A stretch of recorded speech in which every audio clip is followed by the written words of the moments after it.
News Live with me, Patrick Christys. I'm not here to mess around with all the biggest topics and guests. You will always be up to date. GB News Day and GB News Live from 12 p.m. Only on GB News. The People's Channel, Britain's news channel. Hello there, it's Eamonn Holmes here from Breakfast on GB News. We're not just on your television and your screens, you know. We're on DAB plus digital radio, so you can listen to your favourite shows on the move. If you've not yet listened to GB News Radio, it's very simple. We're on your radio player and TuneIn apps, on your smart speaker, phone or tablet, or online at gbnews.uk. Take us with you wherever you go. GB News Radio. You never have to miss a moment of the People's Channel. Join my show Farage, 7 p.m. till 8 p.m. Monday through Thursday, and there you will get opinion, analysis, debate, and I'll cover stories that nobody else dares to touch. You've been cancelled. Join the club. Oh my goodness me! And then for the last 15 minutes, talking pints. We're over a drink. We have a civilised conversation with someone. We very often disagree, but we do it in a grown-up way. Come and join me on Farage. Hello, I'm Simon Evans. Join me on GB News for Headliners at 11 p.m, where I'll be joined by two of the country's top comedians as we take a look at tomorrow's newspapers tonight. If it's a big story, we'll be covering it, I guarantee, but we'll also have some fun along the way. That's GB News Headliners at 11 p.m. We won't put you to sleep, unlike some of the other paper review shows out there. So join us, 11 p.m, 7 nights a week.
The Chancellor defends his budget at Conservative Party conference amid rumours the PM will delay a crucial tax vote.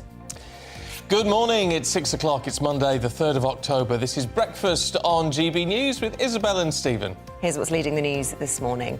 The Chancellor, Kwasi Kwarteng, will use a speech at today's Conservative Party conference to defend his mini-budget, urging MPs to stay the course to avoid a slow decline.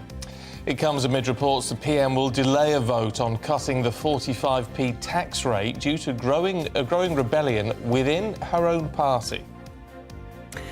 The Ukrainian President Zelensky has announced that his forces have fully liberated the city of Lyman just days after the region was formally annexed by Russia. And the King and Queen will make their first joint public engagement since the end of royal mourning today, visiting the former five town of Dunfermline to mark its new status as a city. And as usual, we'd love to hear from you. Get in touch, be part of the conversation. Of course, we are the People's Channel. You know the ways to do it. GBViews at gbnews.uk, or you can tweet us at gbnews.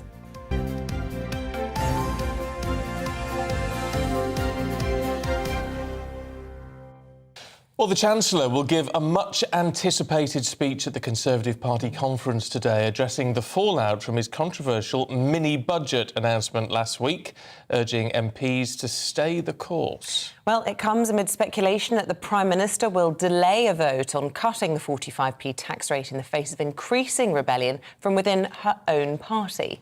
Well, let's talk to former political correspondent, old friend of mine. Yeah. Lovely to see Peter Spencer again. Morning to you, Peter. I mean, how much of a rough ride do you think this is going to be for the Chancellor today? It's going to be an extremely rough ride. He has a great problem in that he's a bit like actors when they're performing live on stage, but at the same time their stuff is being streamed for the telly. Different techniques needed, so it's very hard to get that balance right. The difference is, of course, that in his case, that someone goes to the theatre, they want to see the show, but in his case, he's got a very, very sceptical audience, because clearly what has happened, the mini budget that he announced has played extremely badly with the markets. As we know, the pound tanked, it's picked up a bit, but it went through a very, very rough period indeed. And there are very, very widespread voices within the Conservative Party, the senior ranks of the Conservative Party, that says, look, this is making us look like the nasty party. The worst bit of it is that, and it's stupid really in financial terms, but the lopping off the top rate of tax for the highest earners is just at the same time as benefits are liable to find themselves in real terms cuts because of inflation. The optics could hardly be worse. The Prime Minister, of course, saying over the weekend that she felt there was too much emphasis on optics. But that being said, he's making his big speech today. And the backdrop to all of that, the Prime Minister yesterday distancing herself a little bit from the decision to cut the top rate of tax. Wasn't she very quick to say that it was the Chancellor's idea? Calls over the weekend as well for an inquiry into a champagne meeting that he went to with hedge funders the evening of the mini-budget. Do you think he needs to be worried about his position? I think potentially, yes. I mean, I have to say that it calls to mind a famous sort of misquote from the Bible when Harold Macmillan, Tory Prime Minister, sacked half his cabinet. And the line was, greater love hath no man than this, than he who will lay down his friends for his life. Of course, Kwasi Kwarteng is in difficulties, and there is a danger that Liz Truss could actually ditch him and say, well, that bit was his fault, nothing to do with me, Gov. It's interesting, though, Peter, isn't it? Because a lot of calls from outside the party, but also with inside the party, and particularly from MPs, for a change at the top already. The problem with that, and we see the likes of Michael Gove and things sort of stirring the pot a little bit. The problem with that is, surely, if there was a change at the top now, there would have to be, wouldn't there, a general election? There's no way the country could manage without a general election if there was another Prime Minister after just a few weeks.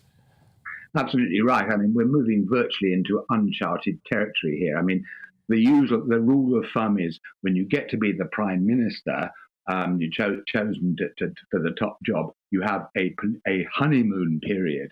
But in Liz Truss's case, it's over already. You know, the partner is already filing for divorce, and it's all very well for her to say there's too much emphasis on optics. But the fact is, we do live in a democracy. How it looks matters, because of course the voters are those who decide. I mean, what we had the situation was that for Truss to get in to be the Prime Minister, she was 2/3 of Tory MPs did not want her. But then it went down to the Tory party membership, which, of course, is well under 1% of the entire voting population. What she'd need now is to address the nation, and the real fear among the Tory party is that she simply has zero appeal, and but quite how the mechanism for getting rid of her remains very much open to question. In theory, she cannot be challenged for her job for another year. But in practice, if there were a real sort of upsurge of rage within the Conservative Party, well, then she would have to go. And of course, at that point, most certainly, with that degree of turmoil, there would have to be a general election. With the polls as they are, it would be an act of suicide for the Tory party, surely, and there will be probably more pressure, presumably, to try and U-turn or change course at some point. It's just a question of, again, optically, how this new administration does that in a way that doesn't make them then look weak. I mean, it's a lose-lose situation at the moment. You couldn't have put it better, Isabel. I mean, the most eye-catching poll of the last week was one which suggested that if those numbers translated into a general election, the Labour Party would end up with a majority in the House of Commons of some 300, which is nearly 4 times Boris Johnson's so-called stonking majority. It would be an absolute annihilation. So they've got their backs against the wall in that regard, which, of course, again, though, is why Conservative MPs are pretty resolved to do something and do something fast, because they're looking at their own jobs. The vast majority of them will be out of a job. That's not what they signed up for. It's not. Peter, really good to talk to you. Thank you. Loving the flamingo as well. Fabulous. Oh, yes. Should see his car. It's fantastic. Peter, thank you. Now, as the Conservatives make their pitch to the country at conference in Birmingham, voters in the beautiful Conservative stronghold of Beverley in East Yorkshire. You've been to Beverley? I haven't. Oh, it's like biscuit tin beautiful. Is it? Oh, perfect. Anyway, so that's in East Yorkshire. They're going to be watching this very closely. Well, our reporter Anna Riley's been lucky enough to go there, and she's been talking to locals and finding out how they think the new government is handling the cost of living crisis. Conservative since the seat was created in 1997, Beverley and Holderness is a safe blue constituency. There's been a Conservative club in Beverley Town for more than 130 years, with members seeing many different Prime Ministers come and go. But what do people here think of the new party leader and the rising costs of living? Bring back Boris. Be better than the other lot. That's my opinion. I don't trust one of them. They've never done nothing for me. I've never had anything off anything. And what I have had, I've had to buy for. You're pretty worried about your energy bills and what's going on. And quite honestly, it's a bit frightening at times. And as far as the government goes, it's chaos, as far as I can see. The government could have done a lot more for people on lower incomes and the retired, to be honest. You know, it seemed to be aimed at the people, and the people that are going to benefit most from the tax cut really are the well-off. Down the road, shoppers in the centre of town have mixed opinions on the government, but shared worries about the economy. Same with everybody else. The cost of living is impacted us, obviously, with food and energy. Energy, I don't see what more they can do. It's a world crisis, isn't it? And they give us some money. How much can they give us? As a pensioner, I'm worried about our future now, because our pension pots is going to be affected big time. So that will affect us and my children as well. The interest rates, I worry for the old and the young. I just think they're going about it the wrong way. Just tax the people who are earning extortionate amounts of money and reduce the bills. Yes, there have been these little handouts regarding fuel payments to help with the cost of living. But however, what's the long term? What are they actually going to do? Can we actually trust them? Businesses here have also been feeling the pinch and fear closure if the financial shake-up fails. Energy cost is about 17p per kilowatt hour, which now is gone up to 92p, which is a massive, rise. With the Conservatives taking a shot at the economy, one thing people can agree on is they hope the government will keep their eyes on the ball. Anna Riley, GB News, Beverley. It's those sort of views that the government is going to have to keep a very close eye on. Absolutely. If they're thinking of winning another election, even the people in a stronghold are voicing a lot of concerns. What do you do? Then you're in trouble. Look, let's turn our attention to Russian forces now, shall we? They've been dealt a major blow this week after the Ukrainian military seized the strategically important city of Lyman. Now, the area is in the Donetsk region, which, of course, was recently illegally annexed by Russia. President Zelensky has pledged that more areas will follow within the week. Well, we're now joined by the former head of counter-terrorism at the Ministry of Defence, Major General, no less, Chip Chapman, to answer this question. Good morning to you. I'm so sorry swallowing that this early in the morning. But just tell us a little bit about, the strategic significance of the liberation of Lyman. It's not strategically significant, it's operationally significant, and tactical battles are fought to achieve operational objectives in support of strategic ends. it's important is that it is an operational level defeat for the Russians, and that is because of where it sits on the nexus of major rail junctions, and therefore it's the logistic hub for Russian forces both in Donetsk and Luhansk. So it allows the Ukrainians to move further into Luhansk, and it allows the Ukrainians to now begin to mop up in northern Donetsk. But also at the same time as this, in the last 24 hours, there's been a major assault which has broken through to the north and west in Kherson, to the west of the river Dnipro. And that with Eamonn has put the Russians on a horn of a dilemma, because it shows again that it's for the Ukrainians who are in the momentum on the military side who set the conditions for the attacks and the timings. So Russia are really on the horns of a dilemma of what to do in the future. What I think we're really seeing is a number of eroding stalemates. And you have to then ask, but for whom and in what areas and in which timeframes? And that is both in the military side, where Russia look to be in a bad order at the moment, the political side, in terms of is Russia trying to wait this out until the sort of winter comes and then hope that there's a spring gamble when the West will have tired of Ukraine. And the political side from Russia is, of course, that Putin is also taking a gamble with the mobilization. And can he get those forces in the line quick enough in the winter to stabilize the position before he goes to his spring gamble? So there's a lot going on at the moment, both from the tactical through the operational to the strategic level.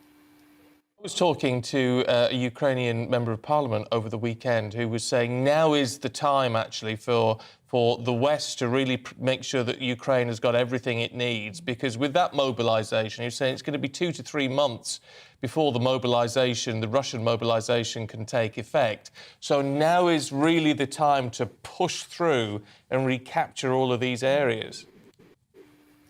Well, I think that would be true, because one thing about the winter is that it favours the defence over the offence. And so the... Oh, apologies. We've lost Chip there. Oh, what a shame. See if we can re-establish that connection. But if not, we will continue with the bulletin now and bring you up to date on the latest headlines this hour, and links into our top story this morning, the Chancellor using his speech at the Conservative Party conference later on today to insist the government will stay the course with his tax-cutting plans. It's after the government's mini-budget sparked days of financial market chaos. Kwasi Kwarteng is expected to warn that without his growth plans, the country will head toward a slow decline. A 34-year-old man will appear at Liverpool Magistrates Court later, charged with the murder of Olivia Pratt-Corbell. Thomas Cashman is accused of shooting the 9-year-old inside her home in Liverpool in August. He's also charged with the attempted murder of her mother, who was injured in the incident. A second man, Paul Russell, is also due in court, charged with assisting an offender. The King and Queen Consort will hold their first joint public engagement since royal mourning for the Queen ended. They're visiting Dunfermline in Fife to make the former town a city. It's one of the 8 places that won city status as part of the late monarch's Platinum Jubilee celebrations.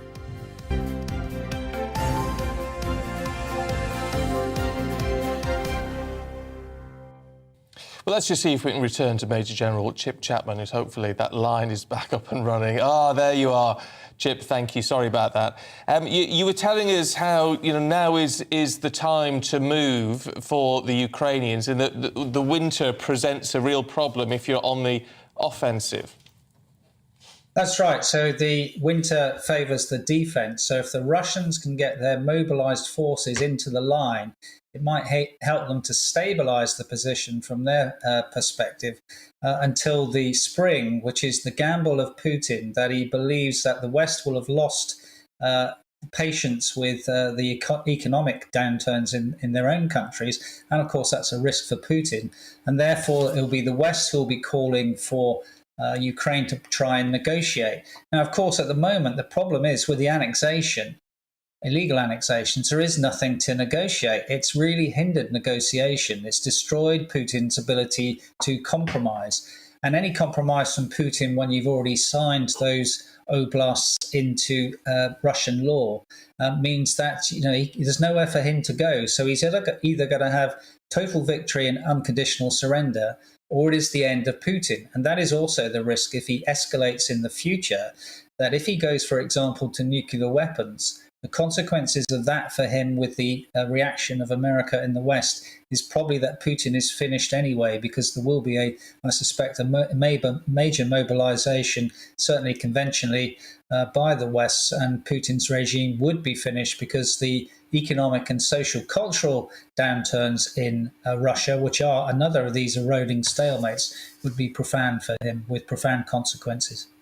Just briefly, finally, Major General, 8 countries now backing Ukraine's bid to join NATO, something that the UK is insistent just can't go ahead. Yeah, there's always been an open door policy under Article 10 of NATO that if countries meet the conditions, it can join. So the application might be there, but of course, when you're in the middle of a war, the conditions are not there at the moment. Chip Chapman, as Thank always, you. it's great to see you. Thank you very much indeed. Down in beautiful Salisbury. Do you know Salisbury? Yeah, Oh. used to be in my patch. Lovely cathedral. Yeah, of course, all the army barracks as well. Oh, yeah, it's absolutely gorgeous down there. We're going to take a quick break. After that, we'll be speaking to travel expert Simon Calder, talking about first-class train travel. It's possibly becoming a thing of the past. All the details in a moment. Looking ahead to today's weather, and the UK is looking mostly fine this morning after a locally foggy start, although rain will arrive in the northwest. Let's take a look at the details. So cloud will move in to affect Cornwall and parts of South Devon by lunchtime, although it will stay dry across southwest England and there'll be some bright spells in places.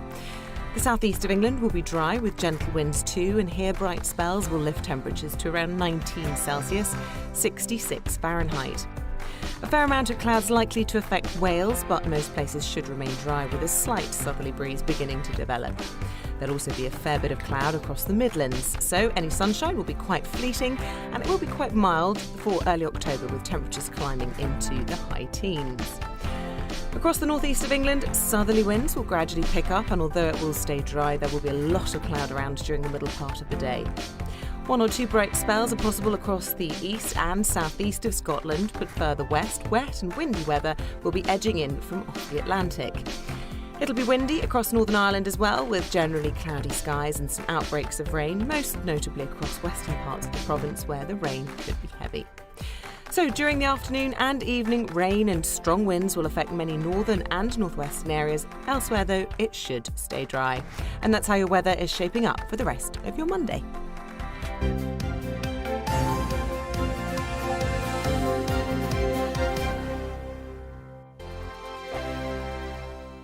Weekday afternoons on GB News, we've got the whole of the UK covered. From 12 to 3, it's GB News Day with me, Mark Longhurst. And me, Gloria Di Piero. You'll get the very latest on everything that's been going on across our great nation. And from 3 till 6, watch out for GB News Live with me, Patrick Christie's. I'm not here to mess around. With all the biggest topics and guests, you will always be up to date. GB News Day and GB News Live from 12 p.m. Only on GB News. The People's Channel, Britain's news channel. Hello there, it's Eamonn Holmes here from Breakfast on GB News. We're not just on your television and your screens, you know. We're on DAB plus digital radio, so you can listen to your favourite shows on the move. If you've not yet listened to GB News Radio, it's very simple. We're on your radio player and tune-in apps, on your smart speaker, phone or tablet, or online at gbnews.uk. Take us with you wherever you go. GB News Radio. You never have to miss a moment of the People's Channel. Join my show Farage, 7 p.m. till 8 p.m. Monday through Thursday, and there you will get opinion, analysis, debate, and I'll cover stories that nobody else dares to touch. You've been cancelled. Join the club. Oh my goodness me! And then for the last 15 minutes, talking pints. We're over a drink. We have a civilised conversation with someone. We very often disagree, but we do it in a grown-up way. Come and join me on Farage. Hello, I'm Simon Evans. Join me on GB News for Headliners at 11 p.m, where I'll be joined by 2 of the country's top comedians as we take a look at tomorrow's newspapers tonight. If it's a big story, we'll be covering it, I guarantee, but we'll also have some fun along the way. That's GB News Headliners at 11 p.m. We won't put you to sleep, unlike some of the other paper review shows out there. So join us, 11 p.m, 7 nights a week.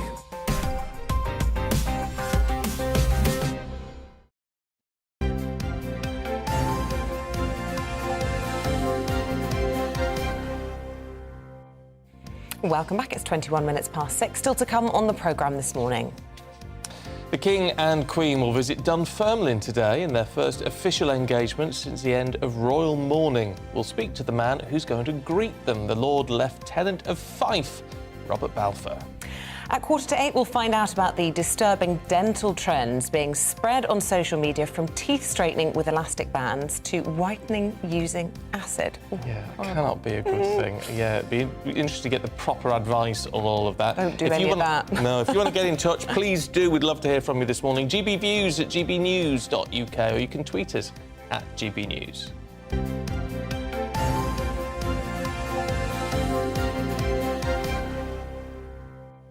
Right, if you're about to hop on a train this morning, you might want to tune into this. Southeastern has become the latest train operator to get rid of all first-class carriages. Now, it follows an order from the Department of Transport for companies to cut costs because of low demand post-pandemic. So is this the end of travelling in style? Let's ask Simon Calder. Good morning to you, Simon. I mean, it's, one of those things that perhaps people don't often use or enjoy, but certainly in terms of getting a season ticket, it was just not happening. Exactly right. This is Southeastern, which runs trains from Kent into London, both London Charing Cross, the traditional trains, and then the high-speed ones into St Pancras. Now, the high-speed ones, because all the journeys are so quick, they've only got one class anyway. And a lot of the shorter suburban runs into southeast London are the same, they haven't got first class. But on trains such as London to Canterbury to Ashford to Margate and Dover and so on, they have had a first class carriage. That is now going. They say we've only got 28 annual season ticket holders who want first class, and they're presumably paying many thousands of pounds, effectively not for a really comfy seat and free drinks, but to stay away from the rest of us, the riffraff, because that's all on these particular trains. That's all that your extra money buys. Yeah, I was going to say, I've got on London Northwestern in the past, and not that I'd travel first class, but when you see the first class carriages, they don't actually look any different at all. No, and these are so-called, in rail parlance, outer suburban services. I know absolutely London Northwestern runs all the way from Crewe and Rugby into London, but they are kind of commuter trains, and there's no great benefit there. However, if you are a traveller who wants to enjoy a journey of 2, 3, 4, 5 hours in style, then the big operators who run intercity routes, and that's Great Western Railways, it's Cross Country, Avanti West Coast, East Midlands Railway and LNER, they will keep first class, and that will include generally the chance to get tea and biscuits at your seat, and indeed in some cases something rather stronger to drink, and maybe even a full meal. And one wonders how long that will last. Is perhaps this the beginning of the end for first-class rail travel? Very good question. It will certainly, I think, accelerate those operators where there isn't really much difference, because this is all about, says Southeastern, creating more space. They say they'll be able to get an extra 11,000 seats a day on their trains by removing the first-class dividers and making everything more efficient, and giving people who are just buying ordinary tickets more chance of finding a seat. But I don't think that we will see the end of first class, because actually ever since railways began really carrying passengers in the early 19th century, people have wanted to pay a bit extra for a bit more comfort on longer journeys. It happens right across the world. And indeed, you're actually seeing on some trains, Avanti West Coast, they've got 3 classes. So you've got ordinary standard, which is where me and Stephen are. Yeah. Then you've got standard premier, and that's basically posh seats, but without the free drink and meals. And then there you are sitting nicely in proper first class. Yes, I was told on a work trip up to Manchester, that if you upgrade to the Premier class, you just pay 20 quid, and then you get all the benefits, but without the free drinks, which I thought was quite a good little tip. Yeah, and that's partly because actually demand for first class has declined because of travelling patterns changing over the COVID pandemic, and therefore they've got all these first class seats. What we're going to do? Well, let's charge 20 quid for people to upgrade to those so they get a bit more space. If you're a traveller on your own, you might feel more comfortable. So that, I think, will continue, but we're still a long way away from India, where there's about 17 different classes. Oh, right. It's wonderful. Indian Railways, the best travel organisation in the world, but trying to find the right class on the right train is always an exciting task. What are the state of the railways at the moment? Because this seems, on the surface, this seems like the next step in a decline. We've had the pandemic, then we've got all the strike action. People haven't been going back on the trains in the same way as they were anyway, people working from home and all the rest of it. Are we seeing a steady decline? Well, managed decline is certainly one way of putting it, and that is the real fear in the rail industry and among rail passengers like me. I've never had a car, so I'd rather depend on them. You're absolutely right. Today is a really good day to catch a train, everybody, if you don't want to be caught by strike action, because it's the one day until a week tomorrow where there aren't any strikes anywhere in the UK. And so therefore that's a really good thing to do. But every time there are strikes, and of course we saw the biggest strike for 4 decades on Saturday, destroying plans for getting to London for the marathon and so on, and indeed getting to Birmingham for the Tory party conference, people lose confidence. They think, well, I'm not going to do that. Well, and also in UK PLC, I mean, I was flying into London Gatwick on Saturday. Not only did we have a managed decline in terms of the airlines, delayed flight, no ground staff sat on the tarmac with 10 other planes, I think 2,000 of us or so waiting to get off the plane. Then you get into the terminal and there's rail strikes, and all these tourists arriving in the UK, or Italians in my case on the plane, all really confused about how on earth they were going to get into London. Not a good look for Great Britain. It certainly isn't. Other countries have strikes. I've done exactly that experience in France, in Spain. Sometimes you don't know, you're not following local media, so you haven't got a clue, and then you're completely flummoxed. But it isn't a good look at exactly the time we've got to attract lots of tourists back in, because, well, you've heard of the magic money trees. Actually, inbound tourism is the best magic money tree, because these people come in, use existing facilities, pay VAT, bring cash in. They're just what we need. What's on your bucket list, Simon, for European travel? The Mirror's published a survey today. For Brits, Northern Lights, Pompeii, Lake Como are the top 3, I think, followed by the Colosseum in Rome. Yeah. Oh gosh, I'll tell you. Well, you've probably been to them all. Well, I have been lucky enough to spend my entire career on holiday pretending to work. Yes. So that does help. No, I'll tell you exactly, top of my list, it's the beautiful Ukrainian city of Odessa. And I want to be, as soon as it is safe and decent to go back to Ukraine, it's going to be a brilliant way to show support for the Ukrainian people and help them rebuild their tourism. Is that where they have the Festival of Clowns? Is that Odessa or is that Mariupol? I'm trying to remember. There's a famous sort of festival that happens in one of those port cities, and it's on my list as well, but I forget. Maybe it's Odessa. I've just come back from Venice. It was amazing this weekend. Absolutely beautiful. It was just a feast for the eyes. I couldn't stop taking pictures. There was the classic tourist holding up all the little alleyways. Gorgeous. So tick that off my bucket list. Oh, that is fantastic. What do you mean nightmare? It's absolutely lovely. Well, no, but they're clogging up the streets. That's what I mean. Well, me and everybody else there, everyone doing the same thing. Simon, thank you very much. It's been good to see you. Don't go anywhere. Well, in fact, let us know what's on your bucket list, if you would, for European travel, if and when we can all afford to go. GB Views, gbnews.uk. And coming up, we're going to take you through the papers with Dawn Neeson and Oscar Reddrop.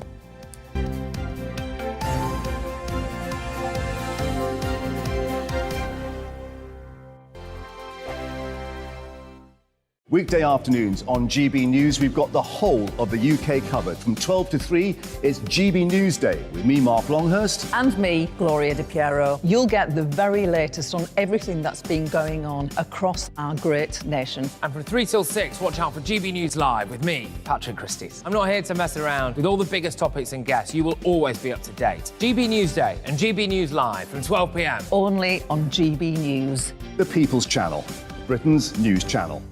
Hello there, it's Eamonn Holmes here from Breakfast on GB News. We're not just on your television and your screens, you know. We're on DAB plus digital radio, so you can listen to your favourite shows on the move. If you've not yet listened to GB News Radio, it's very simple. We're on your radio player and tune-in apps, on your smart speaker, phone or tablet, or online at gbnews.uk. Take us with you wherever you go. GB News Radio. You never have to miss a moment of the People's Channel. Join my show Farage, 7 p.m. till 8 p.m. Monday through Thursday, and there you will get opinion, analysis, debate, and I'll cover stories that nobody else dares to touch. You've been cancelled. Join the club. Oh my goodness me. And then for the last 15 minutes, talking pints. We're over a drink. We have a civilised conversation with someone. We very often disagree, but we do it in a grown-up way. Come and join me on Farage.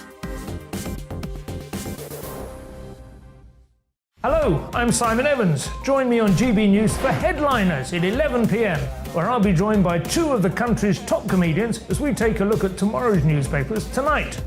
If it's a big story, we'll be covering it, I guarantee, but we'll also have some fun along the way.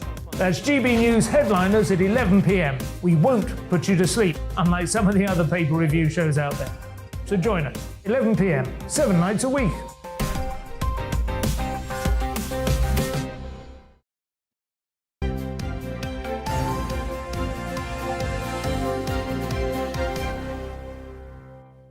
.32, morning to you. Let's bring you up to date with some of the headlines, should we? And the Chancellor is going to use his speech at Conservative Party conference today to insist the government will stay the course with his tax-cutting plans. It's after the government's mini-budget sparked days of financial market chaos. Kwasi Kwarteng expected to warn that without his growth plans, the country will head towards a slow, managed decline. The Defence Secretary says it's highly unlikely Russia's president will use nuclear weapons in Ukraine, but warned that Putin is not rational.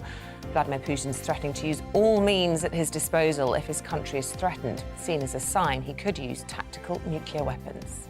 Sarah Everard's killer will return to the Old Bailey today over charges of flashing. He's accused of 2 counts of indecent exposure before Ms Everard's killing.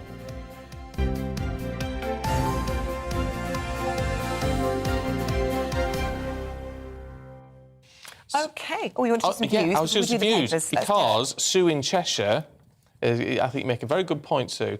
She says, I only hope that when Kwasi does his speech this afternoon, not only says that they will stay the course, as we know he will, but also explain why they are doing what they are doing. I think that's really that's what people need, Sue. Well, that's what Liz Truss was saying over the weekend, that she acknowledged that she'd failed to lay the groundwork. And, you know, you could agree probably with that. John in Blythe Valley says, another general election, the key is surely whether or not a new PM commits to following the manifesto that they were elected on. Liz Truss has thrown it in the bin. She has no mandate. The Tories must replace her ASAP with someone who will disown her crazy political experiment. Meanwhile, Jan says people that earn an extortionate amount of money pay an extortionate amount of tax anyway. So I don't object to the top rate of tax cut.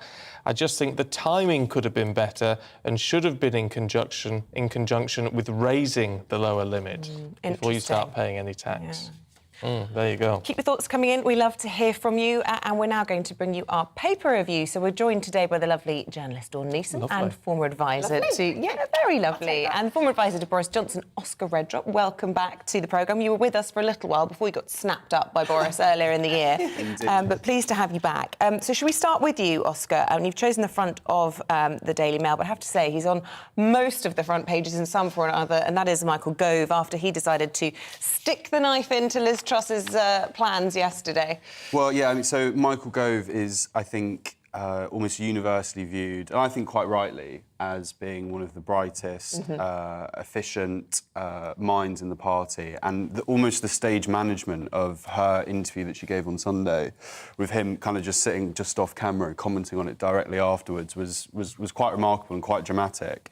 I think what we're hearing, actually, is that there is going to be a U-turn on the 45p top rate of tax. How that's then framed, I think it's quite interesting. Is it like a delay, or are they actually just going to hold their hands up and do a full screeching U-turn? And the pressure that he's been applying will 100% have contributed to that. So you would attribute any possible U-turn specifically to a sort of galvanised rebellion by Michael Gove? Well, I mean, I do actually have a great deal of empathy with the Prime Minister, because, you know, you remember, you know, a lot of people wanted drastic action on the economy. Well, she wrote a book about it. It's no surprise as what she's doing. Exactly, and you know, throughout the whole hustings process, and you know, that was the kind of the ticket she was on.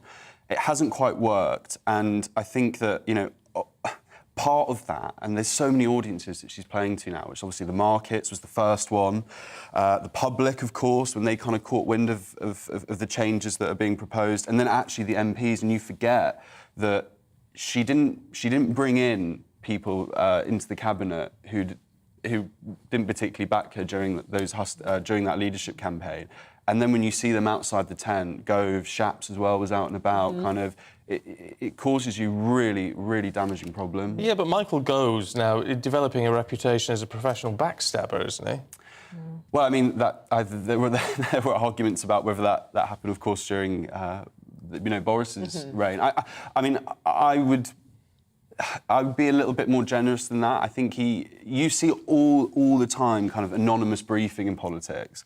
And I think ultimately you do have to at least have a degree of respect for someone who will put his face to his beliefs and his He did make a few compliments to the Prime Minister in that, as you say, extraordinary set piece yesterday, saying things like she was very authoritative and did her best to make her case. But you're right, you're absolutely right, though. You know, he did make the point, this is unconservative and yeah, it's just really quickly, it's kind of a fairness thing, and you have to remember, like, these MPs, they have to go to their constituencies and they have to say, look, you may work on trains, you may be a nurse, we can't give you the pay rise, inflation, death spiral, all that kind of stuff that we were talking about during the summer.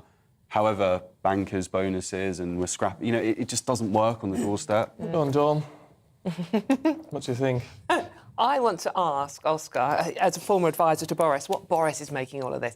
Is he sitting there in the background going, yes, of course he is. Of course he is. Or is he concerned? Not that easy after all. But it's like you always want someone who succeeds you in your job to be slightly worse than you, don't you? You know, make me look good. Go on. It's a very fair question. I think the boring answer I would give, but there is... No, the exciting yes. Well, the exciting answer potentially, but the truth here is, you know, he was someone very, very impassioned by levelling up the country, and I think he'll want what's best for those communities. I think, you know, the fairness question, I mean, he is someone who would not have abolished that top rate of tax, I don't believe. And I think he'll just want to see the communities that never voted Tory before, that felt left behind, treading water, he'll just want what's best for them. Fairness when it comes to tax, though, is a very difficult issue. Because people who earn less money always will say, well, it's not fair if someone who earns more money gets a benefit. But as Jan says, those who earn an extortionate amount of money pay an extortionate amount of tax anyway. I mean, a fair system in that sense would be flat tax, wouldn't it? Yeah, well, I mean, your view is, and the Vox Pox you did earlier in the show as well, is the really important thing that you do sometimes have to remind yourself at number 10. It can feel like a submarine almost, and you kind of... You have to always take a step back and remember, like, the common sense of voters. And I think because they didn't explain the budget, they didn't kind of use human stories about what this will mean for a working family. Not throwing numbers at people, but just their day-to-day lives, what tax breaks mean and what the strategy would actually mean for people individually. That didn't happen. Well, also the energy guarantee, which was a huge deal, completely got overshadowed in all of this. And in many ways, again, feel sorry for them in that regard, but just terrible. Who's advising? Who's our special advisors? Well, this is the whole point, though, how important communications and advisors are. And we were talking, Oscar and I were talking about this earlier, and I think Jan's actually nailed it. I don't think it's the tax cut per se, it's the fact they didn't explain how they were going to fund it, where the money was coming from, because your knee-jerk reaction is, oh my God, it's the rich that are going to get the pleasure, the poor get the pain again. They didn't explain how they were going to fund it, and they didn't really seem to communicate with anyone around them. I mean, you know, and this sort of like, you know, keep your friends close, but keep your enemies closer. And Liz Truss has surrounded herself, and the Gove thing proves that even more so, surrounded by herself by Team Liz. What she should have brought was Team Rishi on side. I mean, Gove was a Rishi supporter, wasn't he? I mean, originally it was Kemi Badenoch he supported, but he jumped to support Rishi. So, but you ask whether or not Boris is relishing all of this. You do wonder if Rishi Sunak's also, you know, he'll be going to relishing conference. He's totally vindicated, They're isn't going to be, aren't they? Well, does all this mean that Truss is finished? Well, according to the Daily Mirror, who would really like to see this happen, obviously, given they are a left-leaning paper, Truss is finished. Not even a question mark.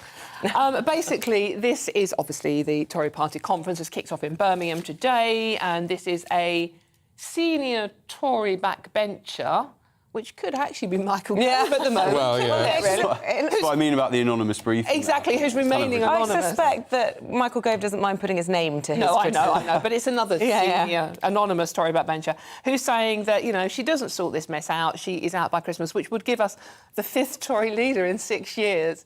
I mean, seriously, no. What look is that? I mean, even if you're Boris or Gove, you can't surely want that. But as Oscar was just saying, there is the rumour coming out that it will be announced of a screeching U-turn, I think it could be described as, on the 45p tax rate. But I mean, you know, there's a lot of uncomfortableness about where the party's going. But, you know, on the other side of things... She has also said she's not bothered about being popular that was the very first thing she said, wasn't it, Stephen, was, I appreciate that I am going to make some unpopular decisions and really I'm going to have to live with it. Not sure she quite foresaw it being 32-point lead to the Labour Party in the polls. But the thing is with this, I mean, the Labour Party are also incredibly divided. I saw a tweet this morning from someone quite high up in the Labour Party going, well, the left wing of the party are fine, but the right wing, and I'm not going to use the language they use, but not nice people. And it's like, now, all of us are going... A general election? I mean, seriously, both main parties are hideously divided. I mean... But you see, this is... I hate to say it, because I know a lot of politicians and a lot of them are wonderful people, very nice, decent people, but this highlights sometimes the stupidity of some of those, isn't it? If members of the Labour Party, when they're in a prime position, are being critical of members of their own party. We see it in the Tory party as well. No wonder we all get fed up with it. Well, exactly. It's the optics of it. But it's like, you know, talking of the conferences, the one thing that did disturb me over the weekend was the amount of abuse and vitriol and physical assault that was going on of our MPs. I'm really glad you mentioned that. Yeah, and you saying, Stephen, that, you know, some of them, quite a few of them, are actually do very good jobs. They do want to do the right thing for their constituents. And, you know, it's with, you know, David Amos we lost, Joe Cox we lost. And some of the abuse now being aimed at our politicians, I find, and the physical abuse you've seen aimed at Jacob Rees-Mogg in particular, and Fabricant, wasn't it, going into the Tory? It worries me. I think we need to step back a bit from some of the rhetoric going on. Yeah, no, it's Thoughts a fair on that, point. Oscar? Because you... No, I couldn't agree more. I mean, I get that these are scary times for people, and I think just going back to, you know, we get fed up of politicians. I think this is across all parties. I think sometimes the general public, they want their politicians to feel like human beings, and I feel like because of that kind of abuse we saw the other day, I think that's why, you know, why does our MP look like a robot? Why don't I feel like a connection? I feel it's because they put that wall up. So I think there's a trade-off there that probably needs to be worked on. Yeah. OK. Shall we have a look at the Times, Oscar, and the threat from Putin to use nuclear weapons may not be a bluff, says the Times. Well, I remember, I think it was maybe the last time I was on the show with you guys, before the invasion actually took place, and a lot of people at the time were saying, it's a deferred threat thing, you know, I don't think he actually means this invasion, and as we saw, obviously, he very much did. It's a real juggling act in terms of dealing with someone who doesn't quite seem in his right mind and is quite a malevolent tyrant in many ways, and how serious you take those threats. But I think you kind of have to. Hearing them talking about moving over to like cyber attacks, and maybe that's the more realistic threat, actually. Or chemical. Yeah, exactly. You have to take this so seriously, but when you take it seriously, you can't let it. And when we talk about all our domestic issues as well, you know, it is easy to kind of maybe think, oh, do we take our foot off the gas a bit here? And I would just urge people, and, you know, I think part of Boris's legacy absolutely stands this up in, like, we cannot let up in our support for Ukraine. Just on Boris's legacy, and I don't know if you guys have followed much of Tim Shipman over the weekend, but he was inferring that Liz Truss was desperate to get on the first plane out to Ukraine to try and build on Boris's successes in Ukraine, to try and distract from some of her domestic problems. Do you think that was probably a true scenario that was going on in Downing Street? That was the one thing. So I think I didn't. I don't think anyone in Downing Street, in terms of their relationship with the media and, you know, took things particularly personally, you know, like the scrutiny and the pressure that comes with it. The one thing that I'm just speaking, you know, just personally, that I really disliked that view that Boris was doing the it. cynical view. I really genuinely, that was the one thing that got me sometimes, that I did dislike. I saw a Prime Minister and a man who absolutely was completely exercised by the need to protect and offer support. And him and you know, President Zelensky, you know, they had a genuine bond. But do you see that in Truss as well? I see absolutely no reason why not that can't continue at all. Boris doesn't necessarily own that. I don't think he'd want to own that. I think, you know, absolutely no reason why not. What are young people fearing, according to pretty much everything. Well, I was going to say, off the back of that. If they're reading the papers this morning, I mean, on the upside, you know, nuclear war will stop you having a general election. Basically, this is The Guardian, and they've got a leaked report that's been given to them. And it's a poll of 2,000 young people by the Prince's Trust, 16 to 25-year-olds, and more than a third of young people feel that life is spiralling out of control. Well, we all do, don't we? You don't have to be young to do that at the moment. And it's basically, it's a campaign that's highlighting COVID's impact on that younger generation who really did suffer, didn't they? I mean, it's like, you know, they feel like half of them, on the upside, half of them surveyed did say they felt more resilient because of what they've been through. But and the youth need to be more resilient, I think. Spoken like a granddad. Didn't he say long in the tooth? No, but all the young in my day. Today, Stephen, honestly. What, does anybody actually... Does anybody here disagree with me? No. Well, there you go. As a young person... hold on, Just about, yeah, on this table, I guess. Yeah. How old are you? That's very rude. That's very rude. It's not a rude question at all. I'm in my mid to late 20s. Right, well, that's fair enough. You might actually just I feel a lot older off the last year, though. Yeah. Any Oscar, this might be one for you then. On the upside as well, you feel more determined to achieve in life? Yeah, I mean, I'm quite, after the last year of working at Number 10, I'm putting my feet up a little bit, I have to say. But in time, But also, you missed out on your first kiss. Did I? Did you? Evidently, this is what this poll's saying. And I thought like you'd done some... very nervous. Got that one wrong, these young people felt their social interactions, you know, finding a partner, were interrupted by COVID, and a lot of them missed out on their first kiss. Well, what, can they not do it virtually? I mean, but do you know what? People of our age all kissed a Grattan catalogue at some point, didn't we? What? No, Stephen, sorry, that was just you. That's just me. Which particular section were you kissing? Oh, well, mind your own business. Can I just say, sorry, just rewinding. Sorry, so there's a whole generation of people that have missed out on their first kiss and haven't made up for it since. So therefore, like, feel like they've missed the boat on their first. It's never happened. So then they've suddenly got the fear or something. It doesn't go into... Well, I think what... You made up for that at university, didn't you? You're being very rude. That's what you do at university, isn't it? What did you do at university? Oh, I had lots of first kisses at There you university. go. I don't know. Ad break. Couldn't possibly comment. Ad break, good idea. This is a special advisor. No, look, we're going to talk about hospital appointments. So have we got to move on? How are we doing for time? Someone help me. We've got 30 seconds. Let's quickly talk about hospital appointments. Feels like I might need one in a minute. No, yeah, so this is absolutely related. I can't quite remember the figure, but I think it's 22,000 every day. A day. So, on a very serious note, that has to be a government priority in terms of clearing that backlog. Whenever we spoke about levelling up, and whatever the government's kind of messaging when it comes into place, moving forward with the new administration, people will not take levelling up and life improvement seriously if they are repeatedly having their doctor's appointments cancelled. It's an absolute basic. But this the is government will be working. This is the problem we've got. We've got 6.8 million people on the waiting list, and I've got one in my family at the moment. Hopefully, good luck this afternoon with your hospital appointment. And we have had Sajid Javid, Steve Barclay, and now Therese Coffey. I mean, this is what you get with changing people in a job every 5 minutes. But you'll know because you're going through it, the stress that actually causes. You know, that anxiety that it causes. Yeah, and it was, I mean, this appointment in particular, it's for a fairly important thing. It's been cancelled twice already as well. So it's sharpening. Well, good luck this afternoon for whoever that is in Team Neeson. And we're going to take a little break from the papers, back with Dawn and with Oscar at about 20 to 8-ish? It's 7.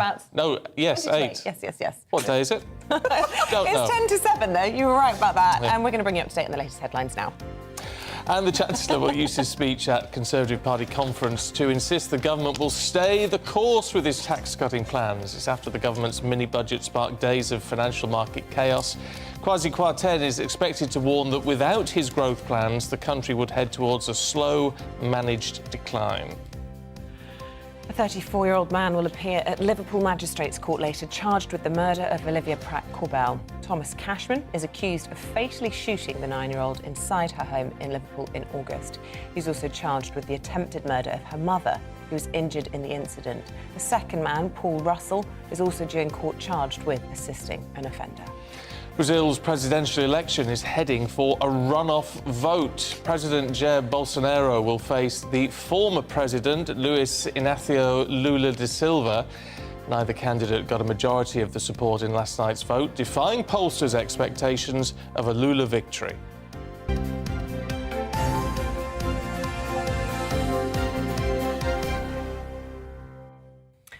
Now, the King and Queen Consort will visit Dunfermline today as part of their first joint public engagement since the end of the period of royal mourning. Yeah, they're going to visit Dunfermline Abbey to mark the former town's new city status. In fact, I think the King is going to actually confer that city status today. Well, joining us now is Lord Lieutenant of Fife, Robert Balfour. Very good morning to you. Welcome to the programme. Very exciting day for you in Dunfermline, then. Yes, good morning. It is a very exciting day. Dunfermline is the old capital of Scotland, and to become a city is fantastic. How important is it for the people of Dunfermline and also for you to be welcoming the King and Queen at what is a historic time? It's a real privilege for me to be able to welcome the King and Queen for their first engagement since the late Queen died. So this is really special for Dunfermline. Dunfermline has got a strong community. It is, as I said earlier, it's the ancient capital of Scotland. It's a growing, thriving urban area, and it's actually one of the fastest growing towns in Europe. It's got good transport infrastructure. We recently had, 4 or 5 years ago, Her Majesty the Queen opened the Queen's Ferry Crossing. We've got new roads, we've got new industries. So the place is beginning to buzz. So it's really good news. Yeah, and wonderful to see the royal spotlight being put so much on Scotland, obviously with the tragedy of the loss of Her Majesty, but it happening in Balmoral really gave an opportunity, didn't it, for Scotland to show its outpouring of love for the monarch, and then to see this first official engagement also happening north of the border, a real sign of the affection with which the royal family holds Scotland. Absolutely. I mean, I was privileged to be involved in the funeral of the Queen. I was also privileged to be able to stand vigil round the coffin in St Giles Cathedral as a member of the Royal Company of Archers. So that was all very special. And Scotland really showed itself off well, and the whole of Scotland was very glad, very pleased and honoured to be able to play such a crucial role in the late Queen's funeral. Yeah, I mean, we saw some pictures there of you with Her Majesty Queen Elizabeth. I mean, you're used to dealing with royals, but is it on a personal level a little bit nerve-wracking when you're greeting the new King and Queen?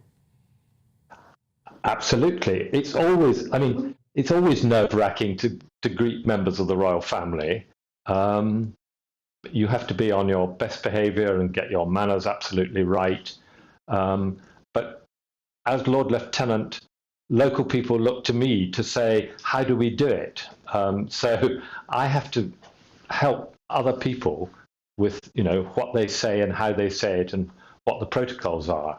But, it keeps you on your toes if you are nervous about it. So I am, just like anybody else. But all the members of the royal family they know how to talk to people. I've seen the King on a number of occasions, met him on a number of occasions. And when he gets in amongst people, he is wonderful. And he will be wonderful again today, I'm sure. Oh, I'm sure. Look, we wish you a wonderful day, Lord Lieutenant, and a wonderful day for the city as well. Thank you so much for joining us this morning.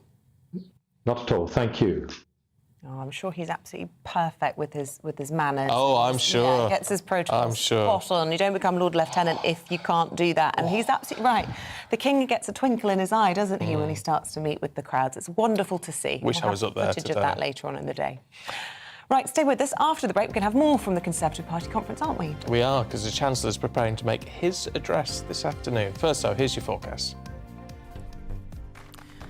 Looking ahead to today's weather, and the UK is looking mostly fine this morning after a locally foggy start, although rain will arrive in the northwest. Let's take a look at the details. So cloud will move in to affect Cornwall and parts of South Devon by lunchtime, although it will stay dry across southwest England and there'll be some bright spells in places. The southeast of England will be dry with gentle winds too, and here bright spells will lift temperatures to around 19 Celsius, 66 Fahrenheit. A fair amount of clouds likely to affect Wales, but most places should remain dry with a slight southerly breeze beginning to develop. There'll also be a fair bit of cloud across the Midlands, so any sunshine will be quite fleeting and it will be quite mild for early October with temperatures climbing into the high teens. Across the northeast of England, southerly winds will gradually pick up, and although it will stay dry, there will be a lot of cloud around during the middle part of the day. One or two bright spells are possible across the east and southeast of Scotland, but further west, wet and windy weather will be edging in from off the Atlantic. It'll be windy across Northern Ireland as well, with generally cloudy skies and some outbreaks of rain, most notably across western parts of the province where the rain could be heavy. So during the afternoon and evening, rain and strong winds will affect many northern and northwestern areas. Elsewhere, though, it should stay dry. And that's how your weather is shaping up for the rest of your Monday. Hello there, it's Eamonn Holmes here from Breakfast on GB News. We're not just on your television and your screens, you know. We're on DAB plus digital radio, so you can listen to your favourite shows on the move. If you've not yet listened to GB News Radio, it's very simple. We're on your radio player and TuneIn apps, on your smart speaker, phone or tablet, or online at gbnews.uk. Take us with you wherever you go. GB News Radio. You never have to miss a moment of the People's Channel.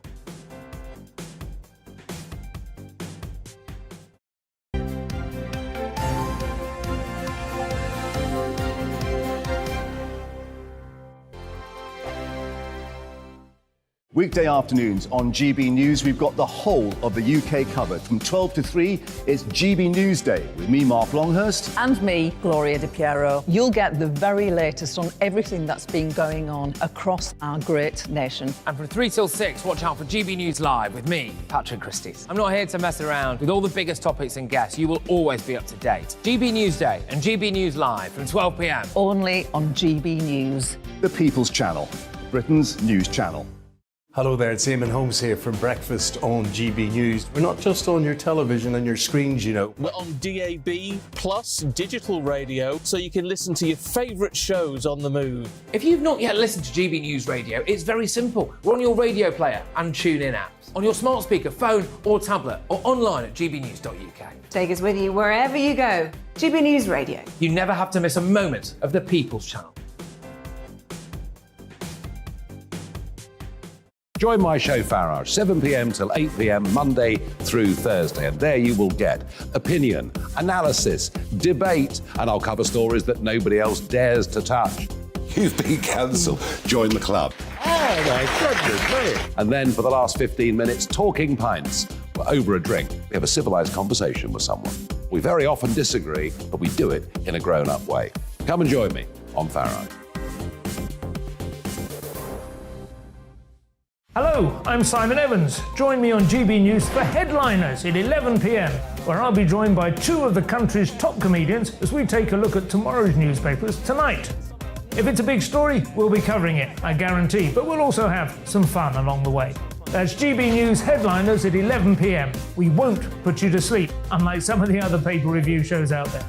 So join us, 11 p.m, 7 nights a week.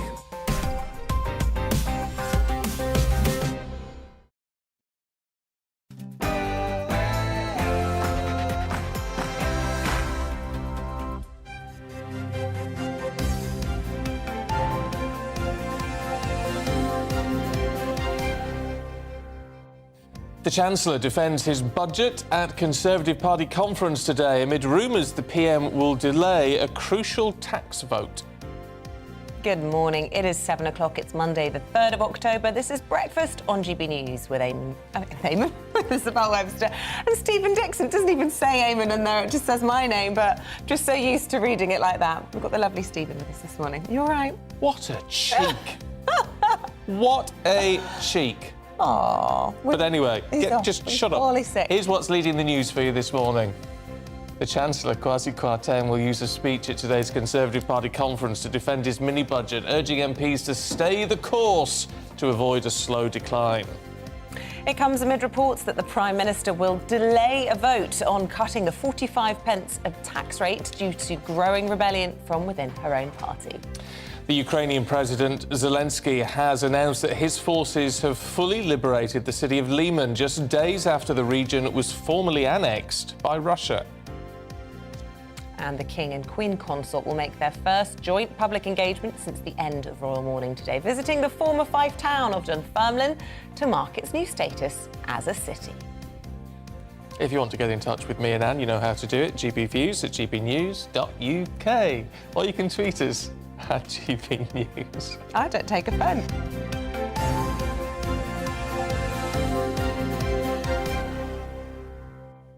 It's going to be one of those mornings, isn't it?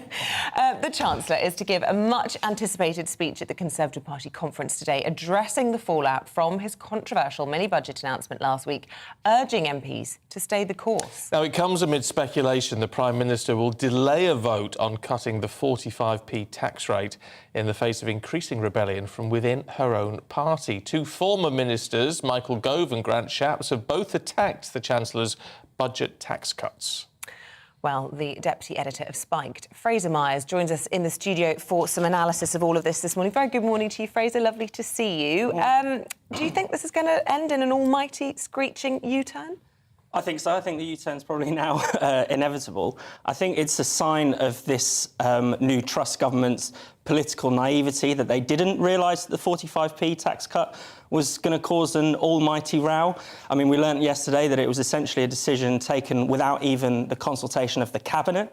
So, you know, to have this kind of small clique making this decision, making a decision that potentially changes the direction of the Conservative Party, direction of the country, without, you know, preparing the public for it. Why does it change the direction of the country and the Conservative Party? Well, not so much this particular tax cut, but the broader kind of tax cuts, the mini-budget. Kwarteng now saying that we're going to follow iron fiscal discipline, implying that spending cuts are coming down the line.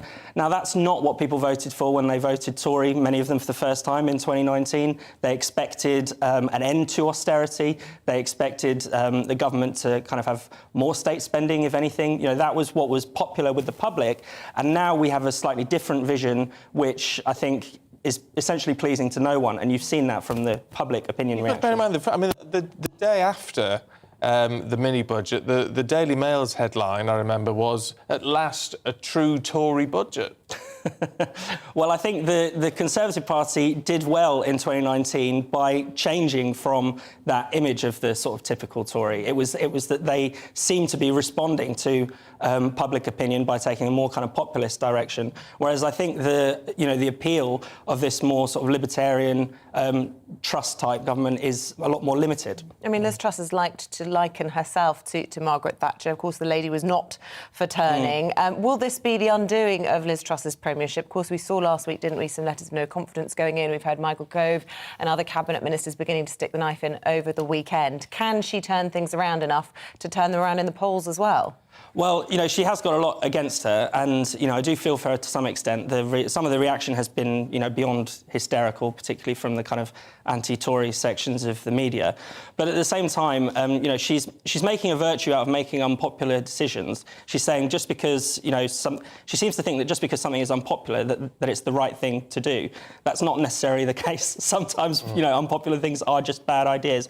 And there's a lot of economic incoherence in this mini-budget, in her plans for tax cutting is not going to stimulate the economy over the long run. We're in a very precarious position economically with high inflation. You don't want to be you don't want to be cutting taxes at this point necessarily.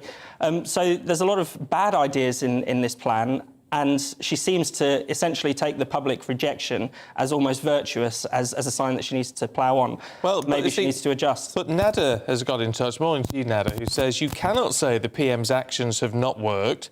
They've not been given a chance. When did everyone become an expert? Well, I think you do have to give them a chance, and you do have to, some of the supply-side reforms that she's proposing, let's see if they have more of an effect. But again, these are not being necessarily explained to the public. A lot of those things are going to be unpopular, even if they're good ideas. We want to hear her explain why, it's necessary to, for instance, deregulate housing and things like that. That could be welcome, but we're not hearing the arguments. There's not been many arguments in favour of this budget. It's just kind of been imposed on us, and that explains a lot of the reaction, I think. Fraser, what do you make of some of the protests that we've seen outside Tory party conference? I mean, they're an annual feature, it has to be said, but perhaps not so vociferous or intimidating as they are this year. Is that a sign of the kind of febrile mood of the UK, of the public, or is that, particularly nasty experience happening there? Yeah, I think there is a kind of nasty element to it. There seems to be this view seems to have taken hold that the Tories are somehow, evil scum rather than political opponents, if that makes sense. So you could see that with the way Michael Fabricant, he's a 72-year-old man being harassed and jeered at. To his credit, he said he wasn't assaulted and that, protest is an important part of democratic life. But, let's see, there is a kind of nasty underside to these protests, I think. Yeah. In terms of what we might, talk about, a screeching U-turn. That would, if there is a U-turn on anything or a delay, which is different, of course, it would just be on that 45p tax rate, presumably, would it? Not on anything else. Well, that seems to have become the totemic issue for everyone. It seems to say all the wrong things politically. That we're essentially, ordinary people are going to have to make sacrifices, but we're going to make life easier for the wealthiest. So I think it was politically naive to put that forward anyway.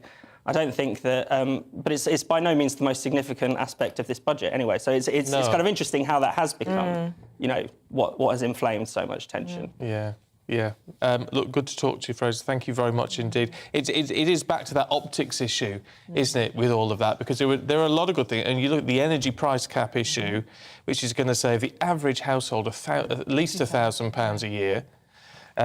That's at the current level stand, and that'll increase, So it's there's a lot of money being thrown at all of us, and yet it's all been overshadowed. Well, let's go to the conference floor in Birmingham, speak to our political correspondent, Tom Harwood. The pressure is building. The Chancellor due to take the stage behind you a little bit later on. Where do you see this going? Are we in U-turn territory? Yes, it's a very peculiar situation here at the Conservative Party conference, just over a week since this mini-budget was announced, and already last night the floor of this place was swirling with rumour, and indeed one report came out at quite late in the evening that indeed the Chancellor would be scrapping one of his key growth-boosting measures in his mini-budget. Now, this follows a great deal of consternation from Conservative Party MPs, some saying that it would not pass, including, of course, the former Cabinet Minister Michael Gove, including Grant Shapps as well, the former Transport Secretary. It seemed like there was growing opposition within the Conservative Party to this move, and although we do not have official confirmation yet, we're expecting a statement in the next few minutes. It does look like, after all, one of these signature pieces of this growth-boosting budget is going to be dropped by this government, and that's a very, very tricky thing to manage, given that Liz Truss was giving the appearance, at least yesterday morning, that she was not for turning, that she was going to stick to her plan. And indeed, if she does U-turn on this pretty seismic point of principle here, that lowering tax may boost growth and investment, that is going to be a very difficult situation for the credibility of her government. It's worth looking back to the situation that we've found ourselves in over the last 12 years or so, the climbing tax burden. The tax cuts within the Chancellor's mini budget only took the tax burden back to where it was in 2018. Still much higher levels of taxation than this country has seen for many, many decades. And of course, the government was keen to point out at the time that reducing this top rate of tax from 45p in the pound to 40p in the pound would just be reducing it back to the level it was for the 13 years that the Labour Party was in power. So we're going to find ourselves potentially in a very peculiar position here at the Conservative Party conference this morning, whereby the Conservative Party is going to be reversing a policy to cut taxes and indeed maintaining a policy to levy taxes far higher than they were under the last Labour government. It's going to be a tricky thing to sell to some grassroots Conservatives, but clearly the Cabinet may well have thought in this situation that it was too hard to sell to the media.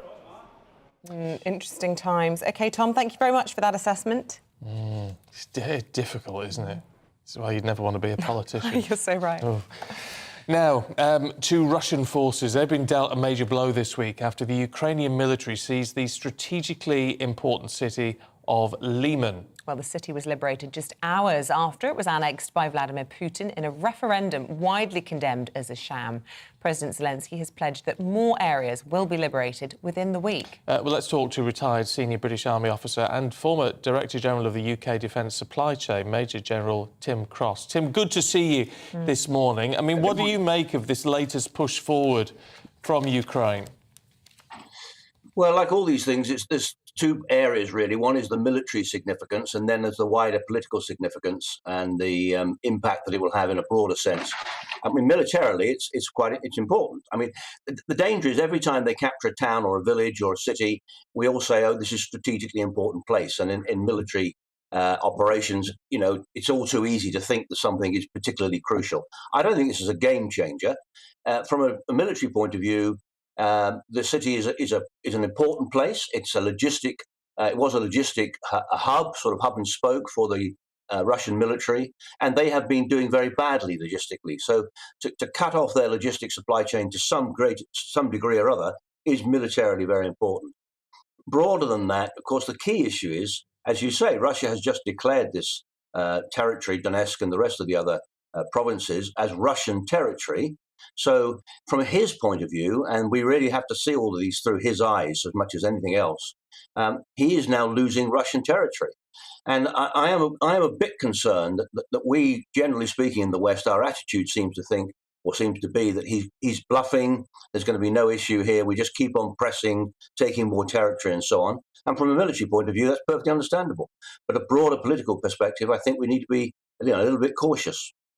We've learnt the hard way, haven't we, that it's not always just sabre-rattling with him. But as you say, this is, although albeit illegally, Russian territory now that's being captured, Zelensky promising to take more. And that in itself could be poking the bear, a provocation in the eyes of who is not a rational man.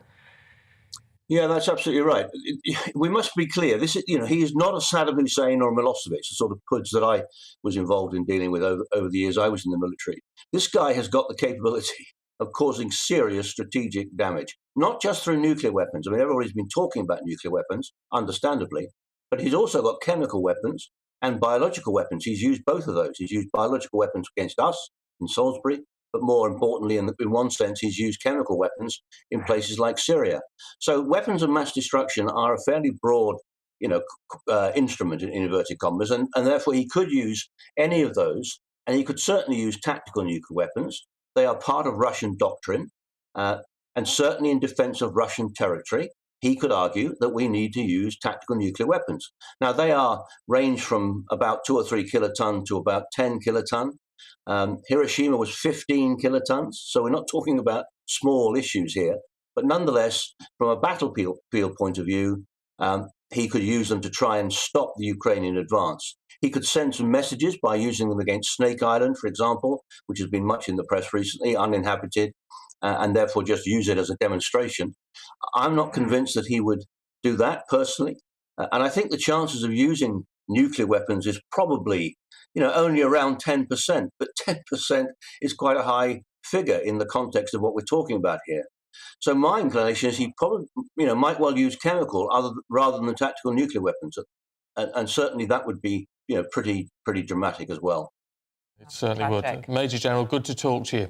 Thank you. Okay, nice to speak to you.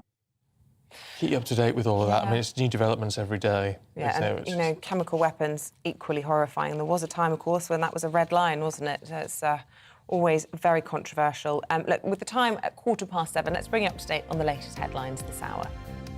Now, the Chancellor is going to use his speech at Conservative Party conference later to insist the government will stay the course with his tax-cutting plans, or most of them at least. It's after the government's mini-budget sparked days of financial market chaos. Kwasi Kwarteng expected to warn that without his growth plans, the country will head towards a slow decline. Though, as we heard from our correspondent at conference, there may be some questions now over that 45p tax rate.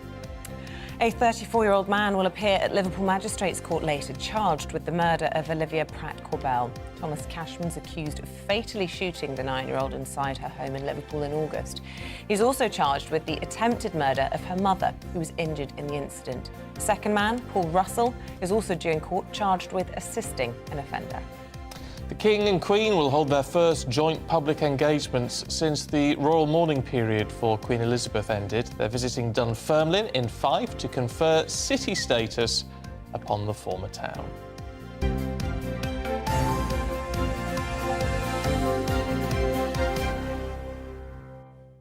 Now, here we are, the 3rd of October?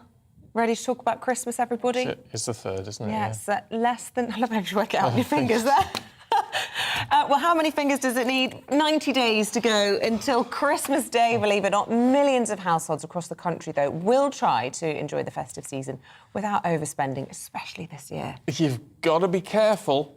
Consumer and retail expert Kate Hardcastle is here. Morning. Good morning, both. And I know it sounds really twee, but we've got to realise what Christmas is about, actually, this year, haven't we? It's about marking a religious time for those who believe in that. It's about spending time with family and friends and not necessarily about spending a huge amount of money. You're spot on, Stephen. I mean, it shouldn't be the case that we sit here in 2022 talking about, well, it's going to be a very challenging year for so many. How do we start to pull back? Because we feel we deserve a Christmas. Every single Christmas of late has been really challenged, be it through COVID or the impact of the start of movement of cost of living. But before I start talking about how you can save money in terms of when you're spending, I think probably best to share a little bit of what I went through.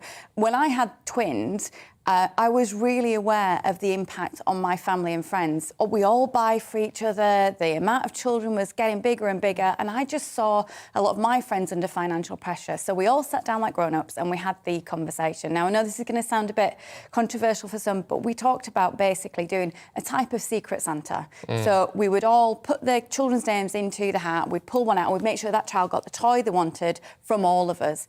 And it's worked so well. And I know it shouldn't be about reducing what you need to spend, but that's the reality of where we are. And what I'm concerned about is if you don't have that conversation sooner rather than later, the time is not to have it a week before Christmas. Yeah. This is probably the time to get real and say, look, even if it's just for this year, how can I take pressure off people I love by saying, look, it just doesn't matter, because the most important thing is we're together. Yeah, and it's about experiences, isn't it? Not necessarily about buying things. We've all got so many things. What about people who want to plan that visit, to be together with family? Because we know how difficult it is with rail disruption and the like going on at the moment. Are there any money-saving tips, at least, that people can use to get back together for family time? You know, the great thing we've got these days is technology. So actually, a lot of things like sky scanners, the flight apps will allow you to monitor by the hour almost the flights that you might need. With trains, it tends to be sooner is better because you are planning ahead and you'll get better deals. So probably best to firm up on those plans now, work out exactly when you can go. A bit of flexibility always helps, and do use the apps that are there to be able to monitor and guide if you do need a flight booking. We've got to be logical, haven't we? Apply some logistics to how we work through it. I mean, it's a bit of financial planning, which is always dull and boring, isn't it? But it's got to be done. Set ourselves budgets for Christmas. The thing is, all retail is about emotional spend, and they're trying to trigger you into spending more. And if you've got a little bit of flexible, you might think, OK, well, I'll just spend X on this present, X on that. That looks a great offer. We've pulled into it, and before we know it, it's gone. And sometimes it's over what we intended to spend. So can you draw the cash out to make sure you're only spending what you have? Have you sat down and budgeted everyone's present, what you can afford to spend on them? And indeed, then when you can spend, what are the offers? What are the things that are out there that are true offers? And again, there's lots of technology now, so you can price monitor. Can I just talk about Black Friday before I know I'm back in to talk about it, but it doesn't mean it's the best time of year to buy. In fact, there's been proven data to show a lot of the things are a lot cheaper other times of year, so probably best to check on that too. Right, that's the 25th of November, Black Friday, which actually... We talk a lot about optics. Straight after the budget that Kwasi Kwarteng will announce, there will be lots of... people will be really conscious of where they are in terms of their budgets then. But what you're saying is don't be fooled by some of these things that are packaged up as a 70% saving or whatever. They've just hiked the price up ahead of that and then cut it in time for Christmas. Yeah, the most important people are the children, and we need to work with Santa Claus on that. So I would prioritise those presents as soon as you can, because the prices of toys as well can start to get a little bit steeper prior to Christmas. After that, I think it's time for a grown-up conversation this year about spending time together rather than cash we don't have. Can I just say, in all of this, and this is all good, I'm sure we're all making notes, right? It's good. It's saving us money. Yes. Very bad news for business. Well, that's true. Do you know, I think businesses are just so appreciative of the fact that customers are back in store and engaging. Yes, we've heard from Next just how they've had to change their profit forecast. And I think it is difficult to be on a roller coaster ride that you've been through all of these changes as a business to get to this point, and then we've got the cost of living crisis too. But I think the fact that if you engage with local, smaller independents, it might be the lifeline they need. So sometimes little and often can help too, Steve. But it might be a difficult quarter for retail. It is going to be a very steep one for us. Just to say, Kate, from you, I would still like an extravagant present, please. Of course, it always is, Stephen. I know the deal. Same for Isabel. I know what I'm dealing with. It's like royalty, TV royalty. Oh, yeah. Oh, we love having you in, Kate. Thank you. No, I mean, I'm working on the basis of, it's like that Mariah Carey song, All I Want for Christmas Is You. No, it's you're true, so though. soppy. I am soppy. But do you know, I've got my own kids. I've got a niece and a nephew, and then I've got, well, I consider my husband's godchildren in this as well. Between us, we've got like 8 or 9 godchildren. It's a nightmare, just the kids. Yeah. And that's before we get to family. I need to start now. I consider myself warned. Yeah, it's an expensive time of year. It is. Just plan carefully. Follow Kate's advice. We've got lots more coming up for you in a couple of minutes. Paul Coyte is here with all your sport. Looking ahead to today's weather, and the UK is looking mostly fine this morning after a locally foggy start, although rain will arrive in the northwest. Let's take a look at the details. So cloud will move in to affect Cornwall and parts of South Devon by lunchtime, although it will stay dry across southwest England, and there'll be some bright spells in places. The southeast of England will be dry with gentle winds too, and here bright spells will lift temperatures to around 19 Celsius, 66 Fahrenheit. A fair amount of clouds likely to affect Wales, but most places should remain dry with a slight southerly breeze beginning to develop. There'll also be a fair bit of cloud across the Midlands, so any sunshine will be quite fleeting, and it will be quite mild for early October with temperatures climbing into the high teens. Across the northeast of England, southerly winds will gradually pick up, and although it will stay dry, there will be a lot of cloud around during the middle part of the day. 1 or 2 bright spells are possible across the east and southeast of Scotland, but further west, wet and windy weather will be edging in from off the Atlantic. It'll be windy across Northern Ireland as well, with generally cloudy skies and some outbreaks of rain, most notably across western parts of the province where the rain could be heavy. So during the afternoon and evening, rain and strong winds will affect many northern and northwestern areas. Elsewhere, though, it should stay dry. And that's how your weather is shaping up for the rest of your Monday.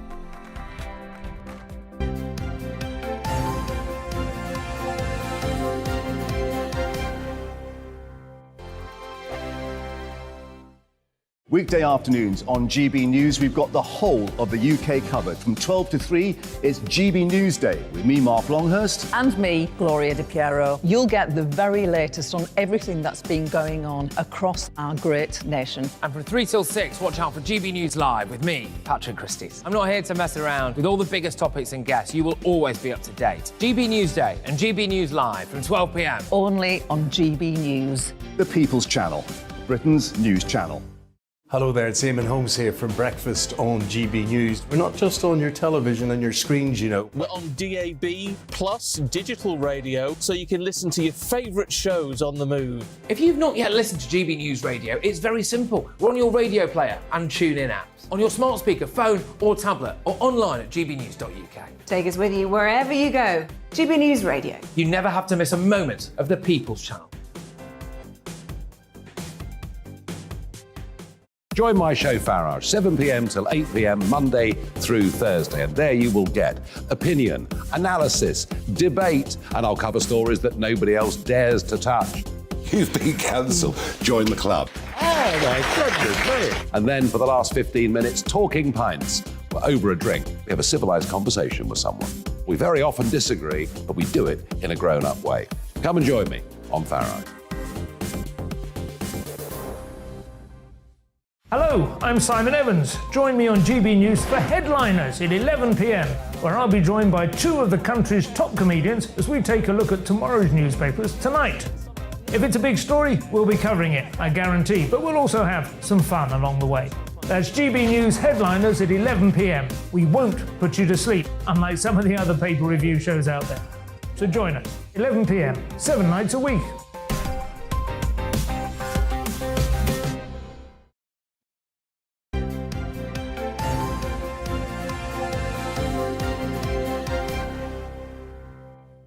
Some of you are really on the ball this morning. What is it? 7:27 morning. Not you then. Not me. Just talking with Kate, right? And Helen has immediately been in touch. Helen Pritchard, morning to you. She says, just to let you know that yesterday I got all my Christmas present shopping done and all my cards are written. Plus, last week, the decorations went up. I like to be Helen, organised. that's not organised. That's a bit overly keen. But I like the too organisation, soon. but not the decorations. To be eating a Christmas turkey before too long at this rate. No, last week was still September. That's a bit soon. Yeah, we've Helen. got bonfire night. I don't believe we should even have any mention of Christmas until after November the 5th. I have ordered my Christmas card, so from what have I ordered? God. Oh, JDRF. So it's a charity Christmas card. Oh. So I've ordered them. Right, anyway, let's talk sport, shall we? Oh, no, we've got to do a little rundown of what's coming in the have show we? still to come. Oh, Yeah, still so to come. 27 minutes past 7, still to come on the programme. At 7:45, we'll be taking a look at the dangerous dental trends. This is actually really scary. This is all happening on TikTok. People obviously struggling to get appointments with their dentists in the UK, so taking these extreme measures. We'll be talking about that in about 15 minutes. Not a good move. 8:45, we're asking the former head of polling at number 10 how a serious revolt in the Conservative Party. What impact would it have for the Prime Minister? Is there going to be that revolt mid-conference? We shall see. And as always, please keep sending your emails, sending in your tweets. We love to reflect reviews. We read most of them and try and reflect as many You read as them all. Well, the ones we Read get them all. given, yeah, we'll read all the ones we're given and we'll try and get as many read out on air as... You want to do a couple quickly?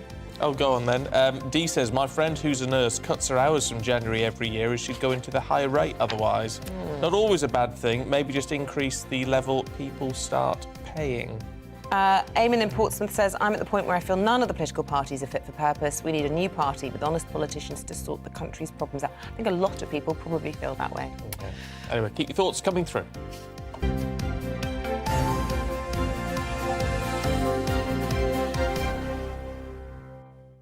Now, sport for you this morning with the very serious Paul Coyte. Good morning to you, Paul. Good morning.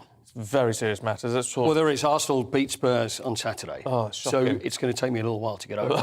There's some people that they are so into it. It literally is a week, and it's like a week of mourning if you lose the North London derby. For me, couple of pretty bad hours. Yeah. But I just want to let you know I'm coming out the back. Oh, good. I am That's coming good. out the back. I think I'll be okay. That's good. We're talking of derbies. The Manchester derby was something else, wasn't it? Well, it was. I mean, it would. To be honest with you, you look at the score and you think, hey, maybe there wasn't so much. And it's 6-3. I mean, loads of goals. So Man City 6, Manchester United 3, but really it could have been 10-0. And I think Manchester United fans would not disagree with me that Man City they're rampant, is what they are at the moment. Unbelievable. You're Erling Haaland, this kid who's been signed. I call him a kid because he is. He signed from. He's been in Dortmund and then he's been over in Austria as well, playing for Salzburg. But he's a goal machine. Third hat-trick on the bounce at home for Manchester City. He had a hand in 5 of the 6 goals. So not only a great goal scorer, he's just an unbelievable player. And there he is. See, the thing is, he gets the match ball. And the thing is, Phil Foden also scored a hat-trick as well. And as you know, if you score a hat-trick, then you automatically get the match ball. So there were 2 hat-tricks. Yeah. So then Erling Haaland had gone, well, what do I get? But the other thing is that they also have this rolling ball thing now, so you don't actually use the same ball for the whole game. If the ball goes out, you're giving me those eyes. It's like, what is going on? How many balls? But the ball goes on. So anyway, he gets a match, so third one on the bounce. So it's an incredible result. Man City are unstoppable at the moment. A quick word about the London Marathon, because I do love the London Marathon, so I'm skipping past some of the other football. OK, we'll forget everything else I was going to talk about. The stuff I'm interested in anyway. The London Marathon was I just love how beautiful London looks on a sunny day during the marathon. That's the sport from my point of view. But you're right, but I love the London Marathon. Stephen is not such a fan because of the road closures, isn't it? The road closures. Not very happy. No, not that I live in London now, but when I did, it used to cause absolute havoc in East London. Well, Amos Kipruto from Kenya. It was Yelet Semf.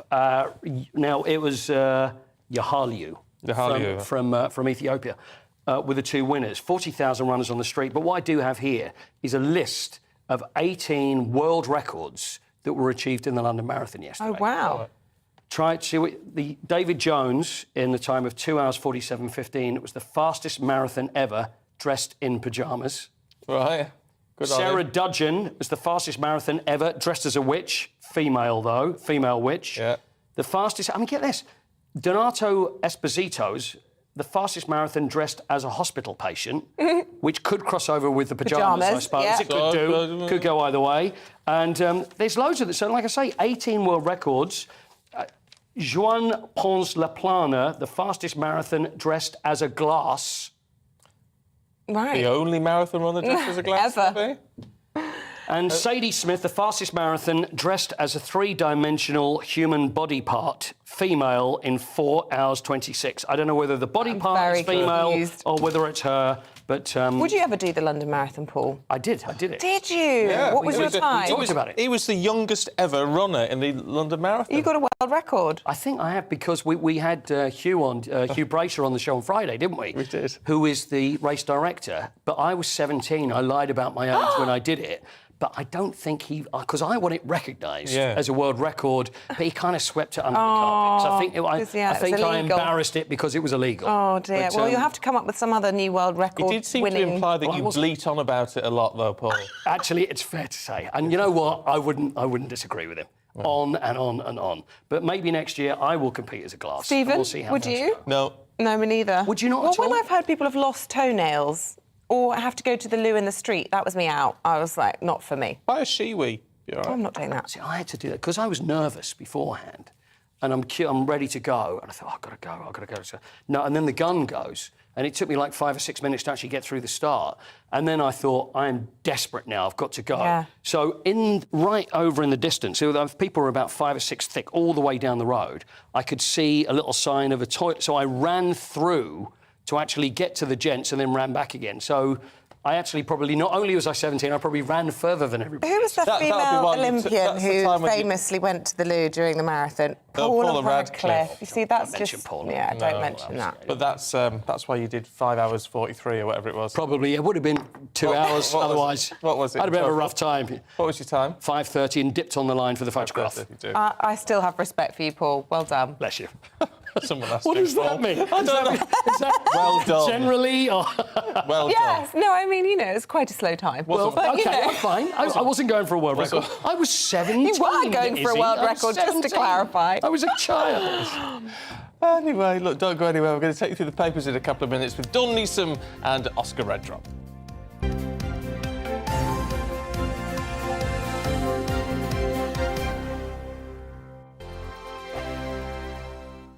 Weekday afternoons on GB News, we've got the whole of the UK covered. From 12 to 3, it's GB News Day with me, Mark Longhurst. And me, Gloria Di Piero. You'll get the very latest on everything that's been going on across our great nation. And from 3 till 6, watch out for GB News Live with me, Patrick Christys. I'm not here to mess around with all the biggest topics and guests. You will always be up to date. GB News Day and GB News Live from 12 p.m. Only on GB News. The People's Channel, Britain's news channel. Hello there, it's Eamonn Holmes here from Breakfast on GB News. We're not just on your television and your screens, you know. We're on DAB plus digital radio, so you can listen to your favourite shows on the move. If you've not yet listened to GB News Radio, it's very simple. We're on your radio player and tune-in apps, on your smart speaker, phone or tablet, or online at gbnews.uk. Take us with you wherever you go. GB News Radio. You never have to miss a moment of the People's Channel. Join my show Farage, 7 p.m. till 8 p.m. Monday through Thursday. And there you will get opinion, analysis, debate, and I'll cover stories that nobody else dares to touch. You've been cancelled. Join the club. Oh, my goodness me. And then for the last 15 minutes, talking pints. We're over a drink. We have a civilised conversation with someone. We very often disagree, but we do it in a grown-up way. Come and join me on Farage.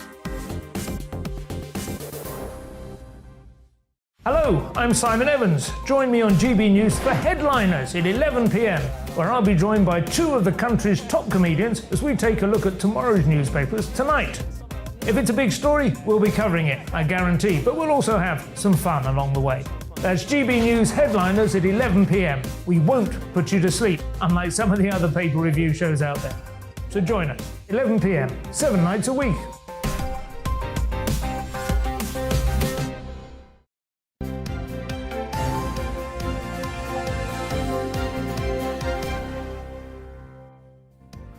It is 7:37. We're going to kick off with some breaking news about that 45p tax rate. It's gone, hasn't it? There we go. Yeah, breaking news from the Chancellor himself this morning announcing that they have now abandoned those plans to abolish the 45p rate of income tax for top earners.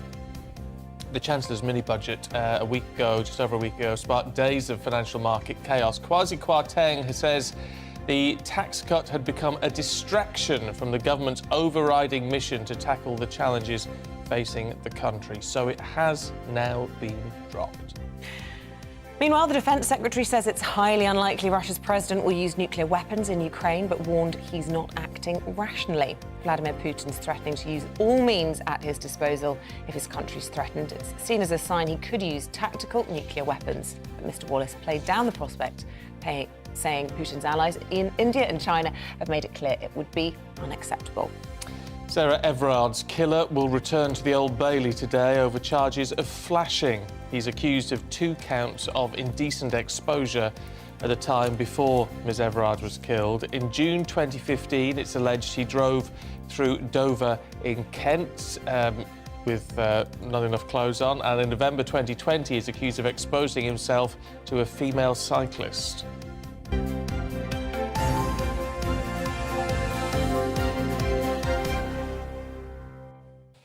Well, it's time now to go through those papers. In the light of that breaking news of that U-turn, let's talk to the former editor of the Daily Star, Dawn Neeson, the former advisor to Boris Johnson, Oscar Redrop. Well, it was kind of, on the cards, wasn't it, as we woke up this morning? A few of the hints were being dropped, and indeed the Prime Minister herself kind of laying blame at the door of the Chancellor yesterday for all of that. Oscar, thoughts this morning? I think I'm quite surprised the U-turns happen in some ways. I thought what they would do a softer U-turn, and they bring forward the OBR report.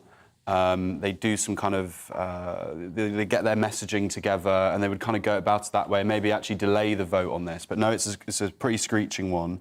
I think the language and the statement that's just come out from Kwasi is actually pretty good under really horrifically difficult circumstances, and it's the only way you can play it in a way. Is that look, like, this is where we were at with this, but we have listened and we understand that it is a distraction from some of the other good policies that we announced. And I think that's the only way you could try and sell this. I think that is, I don't want to be too kind of, it's really easy to kind of jump down people's throats on stuff like this.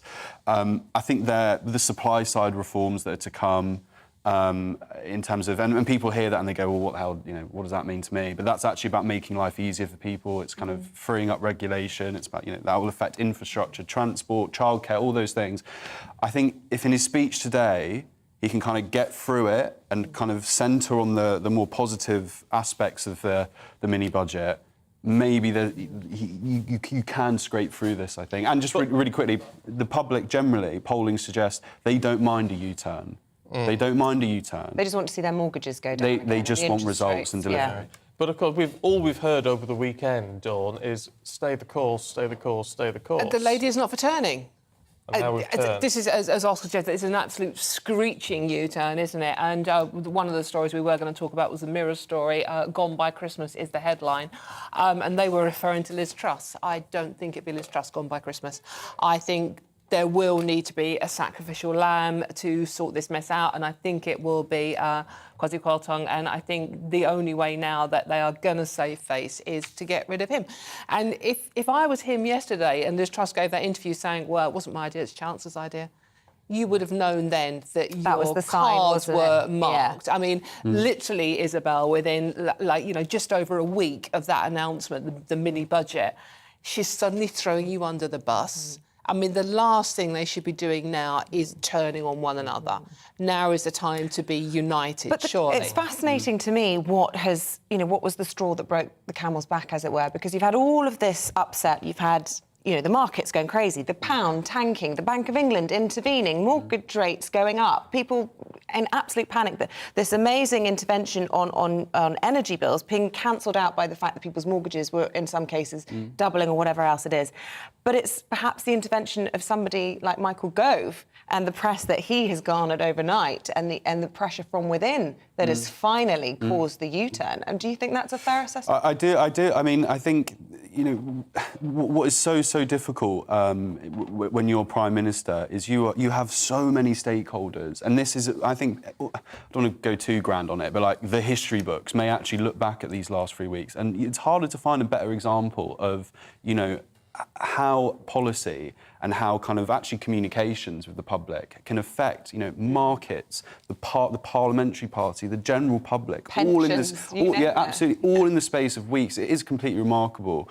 It's really easy to kind of, we've talked about backstage actually, in terms of like the anonymous briefing side of stuff, and I think that ultimately people like to call, backstabbers and all that kind of stuff. But these are politicians, and in the case of Gove and Shapps, they've been in the party for such a long time, and I do genuinely think they want what's best for their constituents, what's best for the party, and I think I would like to think they will support the government going forward. They've got their win here because they didn't think it was viable, and I would like to think they will support the government moving forward. You really hope so, because I think as a voter, you want, no matter what party you're voting for, you want a strong and stable party. You want a party that's united. Yeah. And this doesn't inspire confidence, doesn't it? It's a knee-jerk, screeching U-turn, influenced by other people in the party, public opinion, obviously, as well, and what the media is saying. And I don't actually want a government that's run on what the media are saying and political infighting. I want a government that's run for what's best for us, for the voters. That's a really good point. And actually, that was a criticism that has been levelled at previous governments, that they kind of do run their policy off the back of Twitter and what's a bit popular that week. And there is an argument for actually kind of rejecting that school of thought.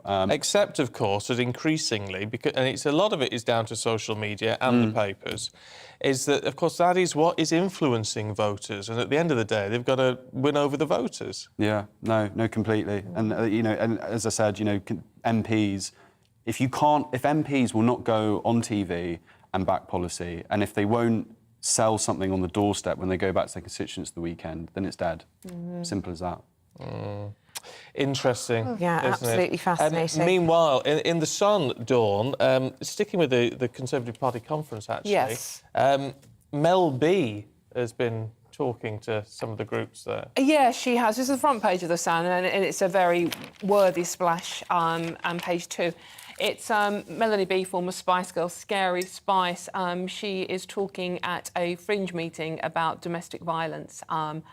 and she's telling of her personal story of this 10-year abuse hell. She doesn't mention the man in question, but she comes up with some pretty horrific details about how she was abused in her relationship, not just physically, but the mental abuse, the fact that she was cut off from her friends and family, isolated, and typical how abusers work. And 1.6 million women suffer from domestic abuse in this country. They're the ones we know about. An awful lot of people do not come forward about this. And, you know, a woman is killed every 3 days by her partner or former partner. So it's such an important subject. And it's something that Melanie Brown is talking about. She goes, I'm here as a woman. I'm not here as a Spice Girl. I'm not here as a Scary Spice. I'm here as a woman who has suffered this, and it is horrific. And she promised her dad on his deathbed that she would leave the abuser in her life, and she finally found the strength to do so. And I think what a lot of people don't understand about domestic abuse, and this obviously happens to men as well, I'm not just talking about women here, but it is mainly women that are the victims, it's like a trap and you can't see a way out of it. A lot of people are going, well, if he's beating you up, just walk away. And it's not that simple. You've got to have somewhere to walk away to. Absolutely, Stephen. And there is a financial abuse as well. Melanie's saying he took her credit card, he took her passport. So she was literally a prisoner in her own relationship. So it's an incredible story, and I'm really pleased that The Sun has splashed on it today. Yeah, she's amazing for speaking up about that. I've actually seen her speaking about it, and, you know, it's shocking what she went through. Oh, but I love that she says, I'm a survivor, not a victim. Yes, it's a very important point. Drug use, post-COVID in the Times, Oscar. Young people taking, I presume, recreational drugs. The numbers spiked after COVID. Yeah, huge spike. The reason why I thought this would be interesting to talk about is there's really two ways you can look at it. You can look at it in terms of, at a sympathetic point of view, in terms of people feeling very lost. I think identity is a really odd thing for, like, young people who came out of the pandemic a little bit, and, you know, where you place yourself in society, and, you know, we just talked through the headlines we have this morning, can feel a little bit hopeless. And then the other school of thought is no excuse, no sympathy, stupid, reckless, like, pull your trousers, you know, like, kind of pull your socks up. Pull your trousers up. Pull your socks up. Pull your socks up. And, you know, this is what we're talking about in the first load of headlines, you know, be resilient and kind of crack on. So rather than necessarily having my own opinion on it, I just thought it would be interesting to discuss. Yeah, very. The first part was where Stephen went into full-on grumpy granddad mode, isn't it? It's like, you know, young folk today don't know they're born, and you discussed how young you were. Yeah. Did you? But it's, you know, the drug use thing is interesting. I sort of don't blame young people for doing it because it's available and it has become more normalised. I just don't know whether it is that is a healthy position to be in. But I also don't know, we've had people on before saying, well, it's time to legalise the whole lot because at least then you can regulate it and manage it. I'm torn. I just don't know. There is a scheme, I mean, it's a scheme that's copied from Holland, Amsterdam, but there's a scheme currently being carried out in Manchester where it's obviously not decriminalising drug use, but they are confiscating kids taking drugs into clubs, which is what they're going to do. The kids are going to do that, well, let's face it. And then sending them to labs to test the drugs and then texting the club saying, look, if anyone has got this drug in here, do not take it because it will make you seriously ill. So that has to be sensible. I'm not talking about, you know, decriminalising it, but making sure if you are going to take drugs, and kids will, that they're safe to do so. Yeah, as much as possible. Dawn, let's talk about COP27. Oh! Shall we? Yes. Because COP26 feels like it was only just yesterday, doesn't it? But, King Charles was keen to go, and Liz Truss has won him over. Well, we might have a screeching U-turn on this one yet, mightn't we? But I'm not holding on that one. Yeah. Well, this is COP27, which stands for Conference of Parties, evidently, which is where... I did wonder. Yes, exactly. Well, I thought, you know... Ruin the fun of making guesswork out of it. Anyway, so this is where all the world leaders fly in on their private jets to discuss the saving the environment. And this one was due to take place in Sharm el-Sheikh. They don't actually choose shabby places, do they? In Egypt, Glasgow, in November, where the weather's really nice. Any case, King Charles he's been a lifelong supporter of environmental issues, and he was going to go, but Liz Truss was evidently convinced him not to go as in the new Palace king. did say though that he asked for her advice. He did. Well, absolutely, yeah. But I mean, they're quite good friends. Evidently, they get on.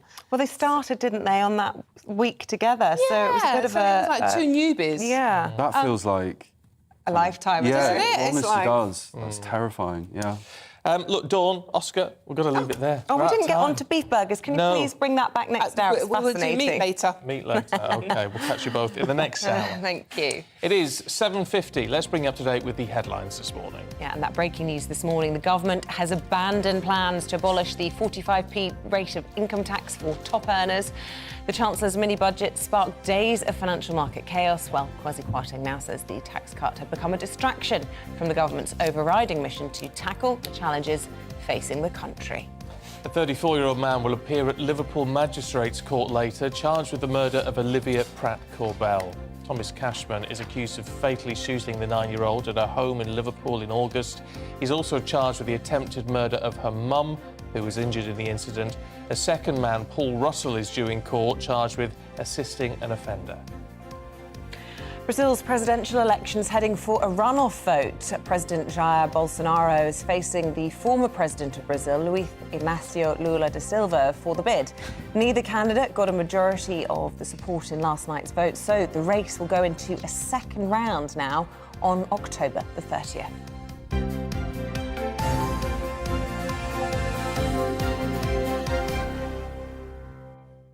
Now, the cost of living crisis continues. The dentists are warning against a toxic teeth talk trend, believe it or not, on social media. And this is because more and more people are looking for cheaper options other than cosmetic dentistry at the dentist. Some using DIY techniques like teeth brightening at home. Just a warning, you may find some of the images in this next bit a little bit disturbing if you're watching on TV. But let's talk to cosmetic dentist Dr. Sam Dethwa, who's here. Good to see you this morning. Look, you can understand that people think, well, if I can do this cheaper, I will do it cheaper. What are the dangers? What are we seeing? Well, I think the first thing to say is we understand the motivation, right? There's a motivation to have a nice smile, and we understand that as dentists. But the difficulty is that when you want to improve the position, the colour or the shape of the teeth, which is the three main things people want, it has to be done safely. And there are reasons why cosmetic dentistry takes years of training, because we don't want to prescribe treatments that are unsafe. One of the things I'm noticing a lot is the colour of teeth being improved with lemon juice and bicarbonate of soda in a mix. That's a big trend on TikTok. And lemon is acid. And what that involves is brushing our teeth with acid. Eventually, the enamel layer of the teeth wears away, and you get a yellower inside layer, which is called dentine, and that is very sensitive. It's part of the problem with some of these things is that they do some of them like that. Does it actually sort of work in the short term? And you're absolutely right. Working in the short term, in terms of brushing an acid over your teeth, will definitely remove stain. But eventually, even after a few months, you can't grow that enamel that's been lost through the acid back again. It's gone. But it's highlighting, isn't it, a demand for more affordable dentistry. Now, we know how impossible it is to see routine dentists, but is there a growth area in cosmetic dentistry to be, you know, more widely accessible so people don't go to the extremes of filing their own teeth with a nail file, as I was hearing some people doing? Absolutely. There's a video, a very dangerous video, which shows someone filing between their teeth to create a gap. And the thing is I'm not sure whether there is a demand issue in terms of a supply issue in terms of the dental cosmetic industry. You can see a cosmetic dentist. I think this is just spread very, very quickly. The videos that are put out there are very attractive, and they work with the algorithms, and they're made by people who know the platform. And so that spreads quite quickly. And it's our job to show that actually you can get a good smile. And you can do it on a fewer teeth. You don't have to have all the teeth drilled away like is happening in dental tourism. And you can have it with thin-facing veneers on the front surface. You see a qualified cosmetic dentist. It's part of the problem here, and I just want to... I mean, when I was a child in the 70s, you know, your teeth were your teeth, and unless you got a brace... Unless you were a granny. Unless you... Well, yeah, you know, a lot of people had dentures and all the rest of it. And now we're at a point where teeth are something that you can do more with. And if you can have veneers, you can have them all shaved off and implants and all these sort of weird things. So people see them as not something you've got to stick with for life. So they take a few more risks with them. And the message is clear. We do only get one set of adult teeth. That hasn't changed since the 70s. We still only get one set of adult teeth. And whatever we do to those teeth, we're stuck with. So we have to look after them. Mm. And there's nothing wrong with cosmetic dentistry. You know, it's an area that I have an expertise in. And we love doing it. We love making a difference to people's lives. But it's got to be done well, and it's got to be done safely. And there aren't really, I suppose the answer is there aren't really any cheats when it comes to this. What about the development of Invisalign? I mean, the old-fashioned train tracks of my youth that I suffered with elastic bands and all the rest of it, are they a thing of the past? Is everyone into Invisalign now? Well, Invisalign is an example of a clear aligner. So you can move teeth with fixed braces, and that still is a treatment that we prescribe now, although with adults we tend to go with white ceramic brackets instead. Why not with children as well? I think there's a NHS issue in terms of the materials that might be used would be different. The other thing is the aligners can now be ordered online. And when you prescribe, if a patient comes to see us at our clinic and we're prescribing tooth movements, we will take x-rays, we'll check the health of the gums. If you put specific force on a tooth that can't take it, or there's a root issue or something you don't know about, that tooth could fall out. And it sounds really exaggerated, but that is the reality. These things have to be looked at by a dentist. Yeah, looked at very carefully. I couldn't agree with you more. Look, really good to see you this morning. Thank you very much indeed. If you've got any horror stories that you want to share, don't send them to me. No, you send them to gbnews@gbnews.uk. Don't go anywhere though, we've got much more coming up for you, including all that coverage from Conservative Party conference in Birmingham. Yeah, that's after you. Looking ahead to today's weather, and the UK is looking mostly fine this morning after a locally foggy start, although rain will arrive in the northwest. Let's take a look at the details. So cloud will move in to affect Cornwall and parts of South Devon by lunchtime, although it will stay dry across southwest England and there'll be some bright spells in places. The southeast of England will be dry with gentle winds too, and here bright spells will lift temperatures to around 19 Celsius, 66 Fahrenheit. A fair amount of clouds likely to affect Wales, but most places should remain dry with a slight southerly breeze beginning to develop. There'll also be a fair bit of cloud across the Midlands, so any sunshine will be quite fleeting and it will be quite mild before early October with temperatures climbing into the high teens. Across the northeast of England, southerly winds will gradually pick up, and although it will stay dry, there will be a lot of cloud around during the middle part of the day. One or two bright spells are possible across the east and southeast of Scotland, but further west, wet and windy weather will be edging in from off the Atlantic. It'll be windy across Northern Ireland as well, with generally cloudy skies and some outbreaks of rain, most notably across western parts of the province where the rain could be heavy. So during the afternoon and evening, rain and strong winds will affect many northern and northwestern areas. Elsewhere, though, it should stay dry. And that's how your weather is shaping up for the rest of your Monday. Hello there, it's Eamonn Holmes here from Breakfast on GB News. We're not just on your television and your screens, you know. We're on DAB plus digital radio, so you can listen to your favourite shows on the move. If you've not yet listened to GB News Radio, it's very simple. We're on your radio player and TuneIn apps, on your smart speaker, phone or tablet, or online at gbnews.uk. Take us with you wherever you go. GB News Radio. You never have to miss a moment of the People's Channel.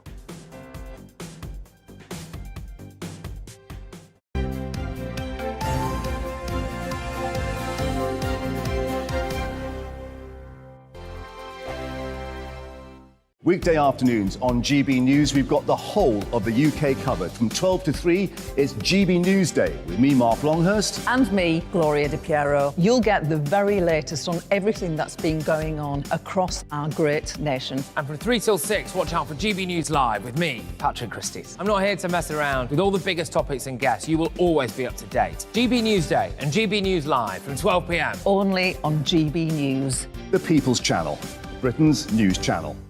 Hello there, it's Eamonn Holmes here from Breakfast on GB News. We're not just on your television and your screens, you know. We're on DAB plus digital radio, so you can listen to your favourite shows on the move. If you've not yet listened to GB News Radio, it's very simple. We're on your radio player and TuneIn apps, on your smart speaker, phone or tablet, or online at gbnews.uk. Take us with you wherever you go. GB News Radio. You never have to miss a moment of the People's Channel.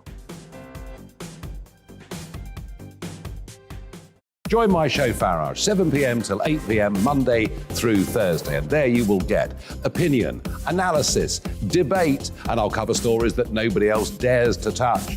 You've been cancelled. Join the club. Oh, my goodness me. And then for the last 15 minutes, talking pints. We're over a drink. We have a civilised conversation with someone. We very often disagree, but we do it in a grown-up way. Come and join me on Farage. Hello, I'm Simon Evans. Join me on GB News for Headliners at 11 p.m, where I'll be joined by two of the country's top comedians as we take a look at tomorrow's newspapers tonight. If it's a big story, we'll be covering it, I guarantee, but we'll also have some fun along the way. That's GB News Headliners at 11 p.m. We won't put you to sleep, unlike some of the other paper review shows out there. So join us, 11 p.m, 7 nights a week.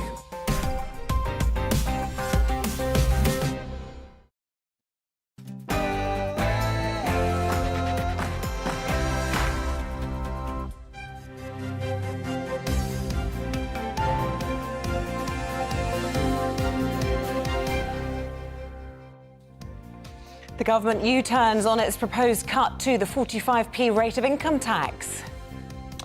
Morning to you, it's 8 o'clock. It's Monday, the 3rd of October. This is Breakfast on GB News with Isabel and Stephen. Here's what's leading the news this morning. The government's announced that the government will reverse its proposed cut to the highest rate of income tax. It comes as the Chancellor prepares to make a speech at the Conservative Party conference later today. Ukrainian President Volodymyr Zelensky has announced his forces have fully liberated the city of Eamonn just days after the region was formally annexed by Russia. And the King and Queen Consort will make their first joint public engagement since the end of royal mourning today, visiting the former fief town of Dunfermline to mark its new status as a city. Well, get in touch. Loads of views coming through this morning, and we're going to run through some of those in just a second, particularly about the breaking news this morning. GB Views at gbnews.uk. Or you can tweet it.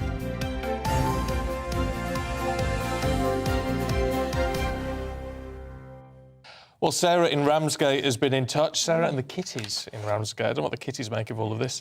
Good news, she says, about the 45p tax cut being abandoned. If this government is serious about re-election, then it must go for a 5p cut in VAT across the board that would immediately benefit both rich and poor alike. Marianne says, I'd rather have a government who admits they got it wrong than one who's completely blind to public feeling.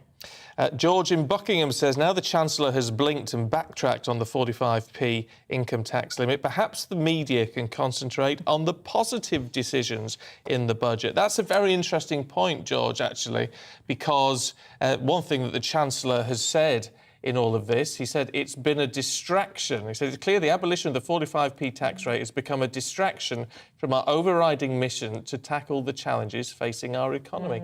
In the great scheme of things, it wasn't costing a lot of money in the big scheme of things, but it has been what everyone's focus has been on. So I think the Chancellor, George, would agree with you. Well, Jason doesn't think it's enough. He says not enough, election needed now. And David says, I can only suggest we give up altogether and allow the left-wing press to run the country. There you go. Coming in. Yeah, I mean, it's interesting. It's very difficult when these things happen, isn't it, for those in charge, at least, and there will be fallout from this.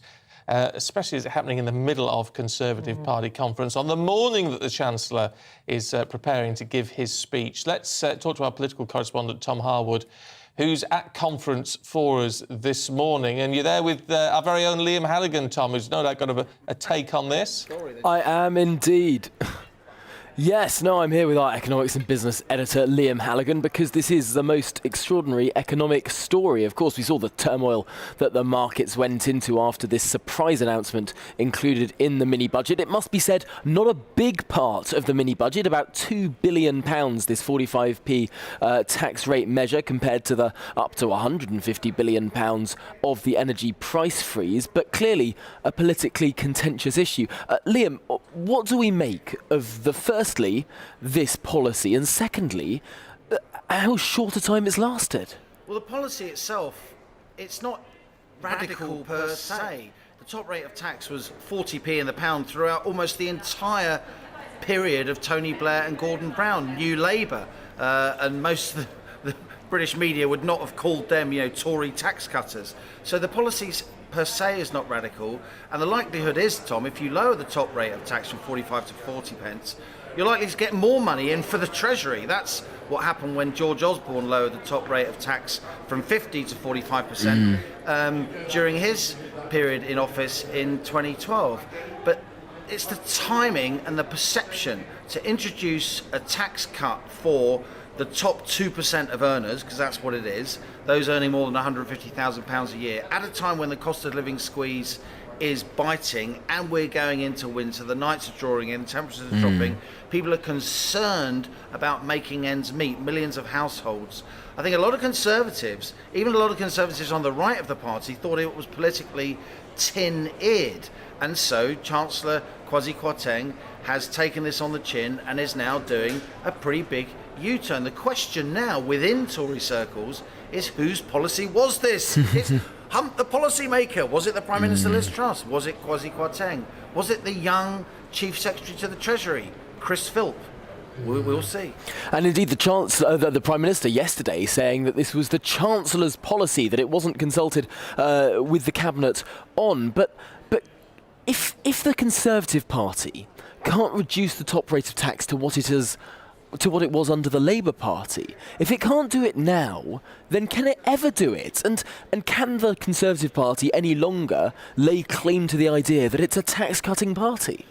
I think common sense tells you if you're going to cut the top rate of tax, you should really be doing it when the country's feeling pretty flush.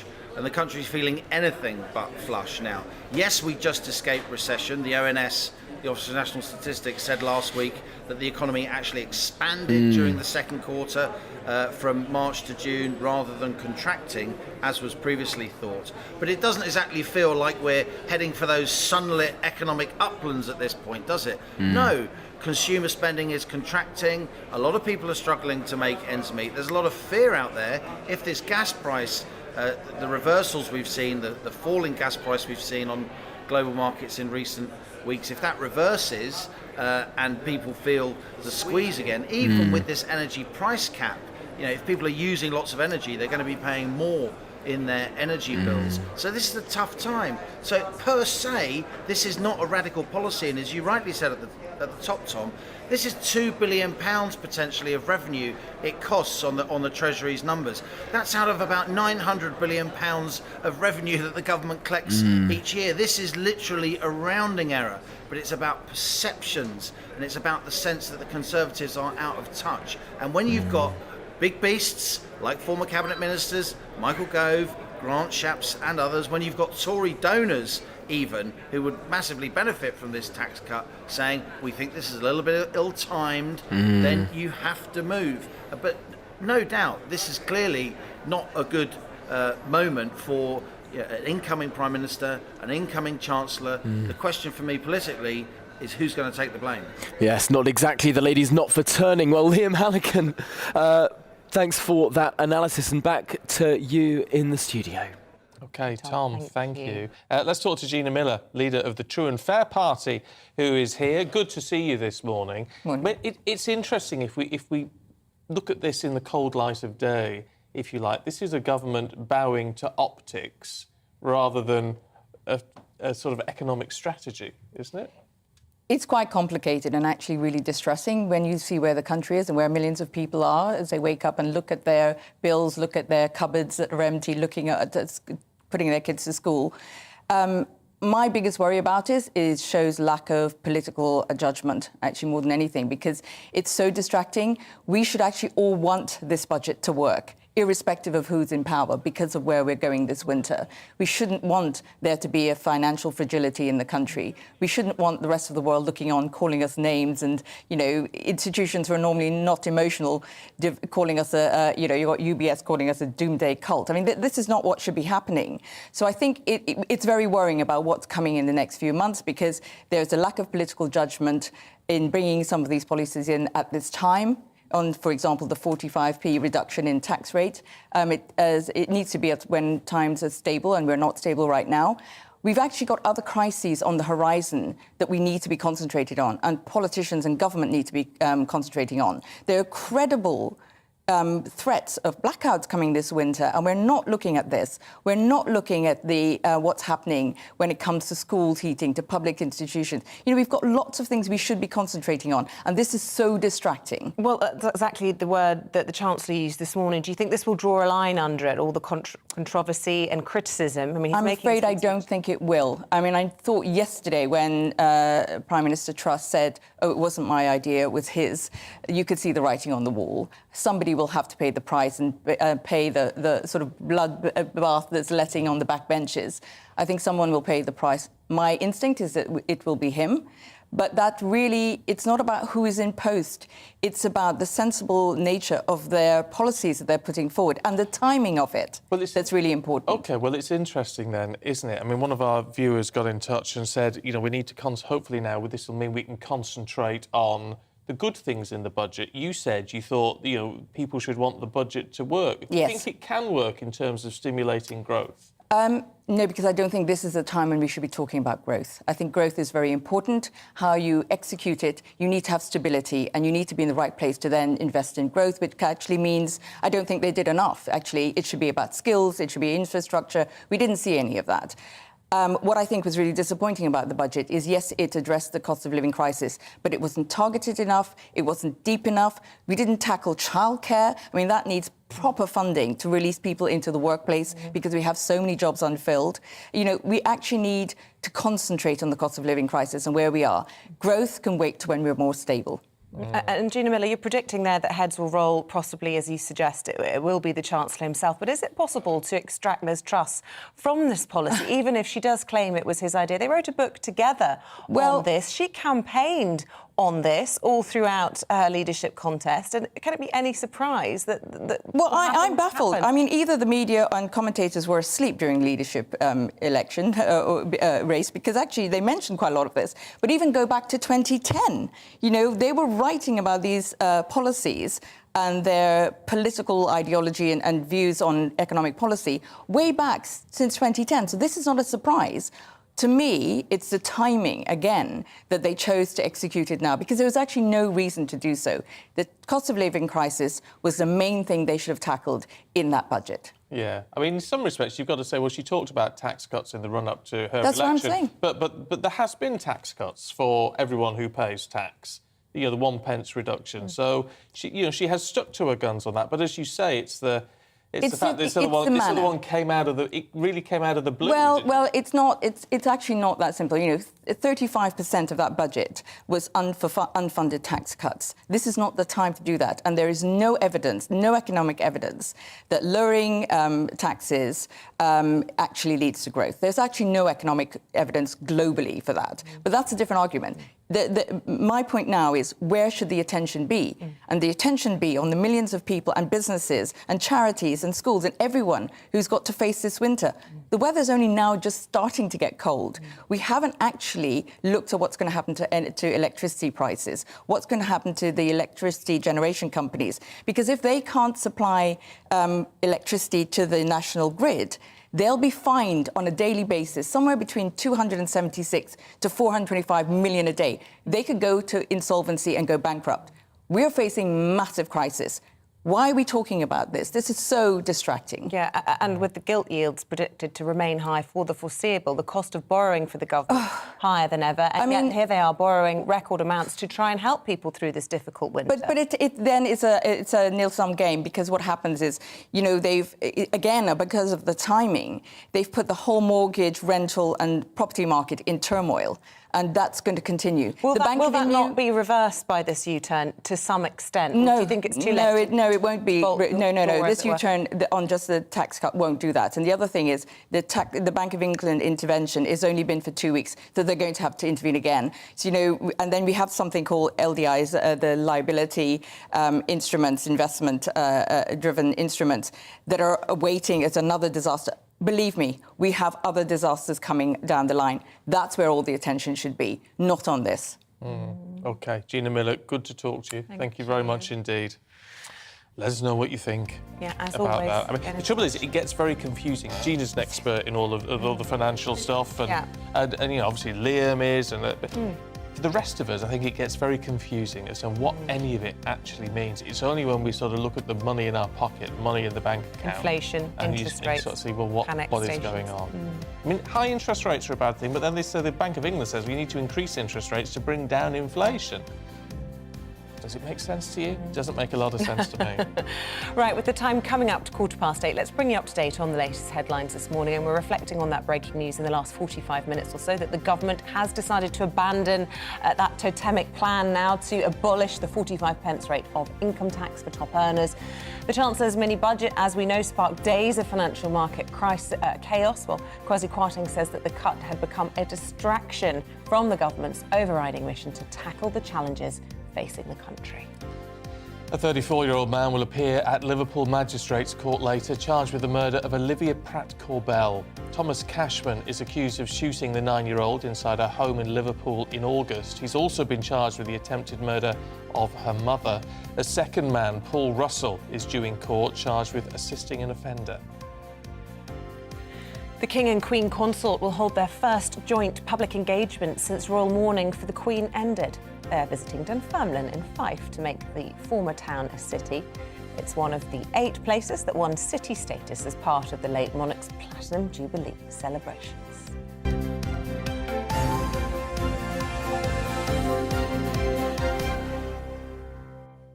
Amidst all the doom and gloom, let's try and cheer you up a little bit this morning. Where would you really like to go in Europe if you had the time, the money and the flights that could actually get you there at the moment? What would your top destination be? Well, interesting. The Mirror has done a little bit of a survey itself. It says Britain's European travel bucket list includes visiting the Northern Lights. Have to say, that's on my bucket list. That must be incredible. So wonderful. The only problem is if you go on a Northern Lights trip, of course, you're not guaranteed to see them. Yeah, you can get bad there's weather. Me. Oh, that's you. That's me in the very, And very... you didn't see the Northern Lights? No, I did see the Northern did. Lights. I was very lucky. That's me on the far right. Not that you can tell who anybody is in that picture. It was about minus 25, minus 30. Wow. That's in the very, very north of Finland. And it's just a white picture from the radio. It's just a white picture, basically, with me in a blue jumpsuit.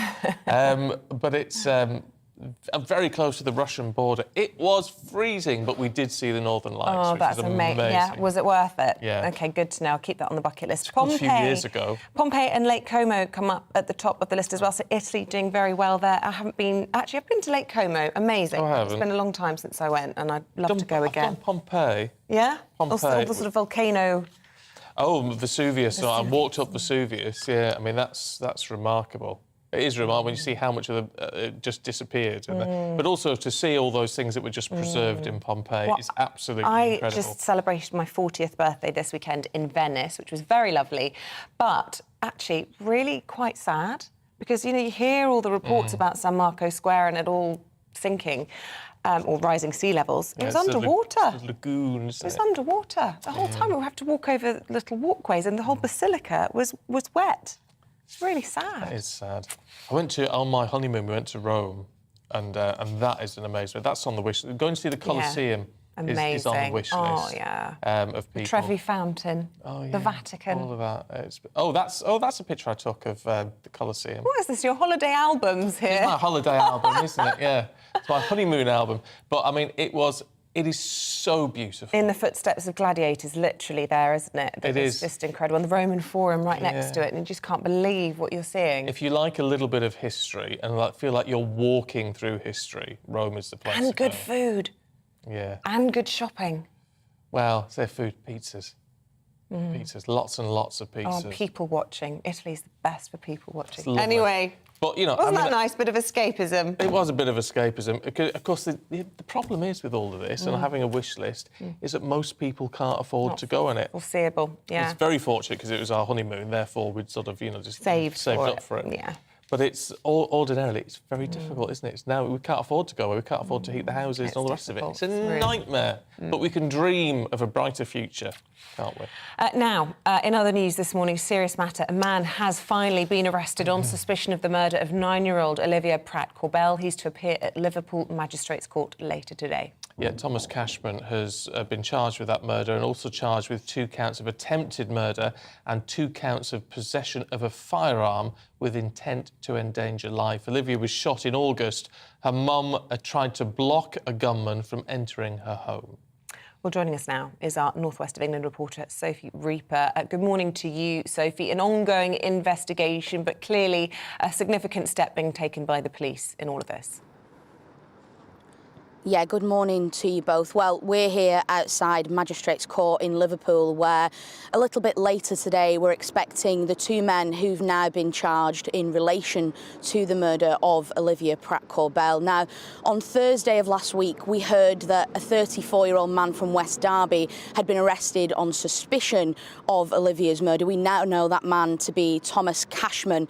Then on Saturday of the past weekend, we heard that the Crown Prosecution Service had confirmed he had indeed been charged with that offence. He's also been charged with the attempted murder of Olivia's mother, Cheryl, and of convicted burglar Joseph Nee, as well as 2 counts of possession of a firearm. Now, he'll appear a little bit later today here at Magistrates Court, and he'll be joined by 40-year-old Paul Russell, also from West Derby, who's been charged with assisting an offender. Now, although these are the first 2 men to be charged with in relation to Olivia's murder, Merseyside police say their work isn't done yet. They believe there are other people who were involved, and whether it was concealing the 2 men who've now been charged, or whether they have any information about the whereabouts of the weapon, which, despite extensive searches, still hasn't been found.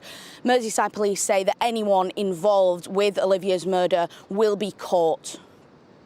Okay. Sophie, thank you very much indeed. I know you're going to keep us up to date, of course, when that hearing takes place today.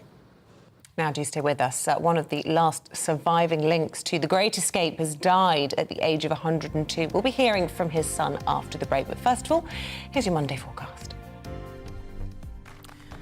Looking ahead to today's weather, and the UK is looking mostly fine this morning after a locally foggy start, although rain will arrive in the northwest. Let's take a look at the details. So cloud will move in to affect Cornwall and parts of South Devon by lunchtime, although it will stay dry across southwest England, and there'll be some bright spells in places. The southeast of England will be dry with gentle winds too, and here bright spells will lift temperatures to around 19 Celsius, 66 Fahrenheit. A fair amount of clouds likely to affect Wales, but most places should remain dry with a slight southerly breeze beginning to develop. There'll also be a fair bit of cloud across the Midlands, so any sunshine will be quite fleeting, and it will be quite mild for early October with temperatures climbing into the high teens. Across the northeast of England, southerly winds will gradually pick up, and although it will stay dry, there will be a lot of cloud around during the middle part of the day. 1 or 2 bright spells are possible across the east and southeast of Scotland, but further west, wet and windy weather will be edging in from off the Atlantic. It'll be windy across Northern Ireland as well, with generally cloudy skies and some outbreaks of rain, most notably across western parts of the province where the rain could be heavy. So during the afternoon and evening, rain and strong winds will affect many northern and northwestern areas. Elsewhere, though, it should stay dry. And that's how your weather is shaping up for the rest of your Monday.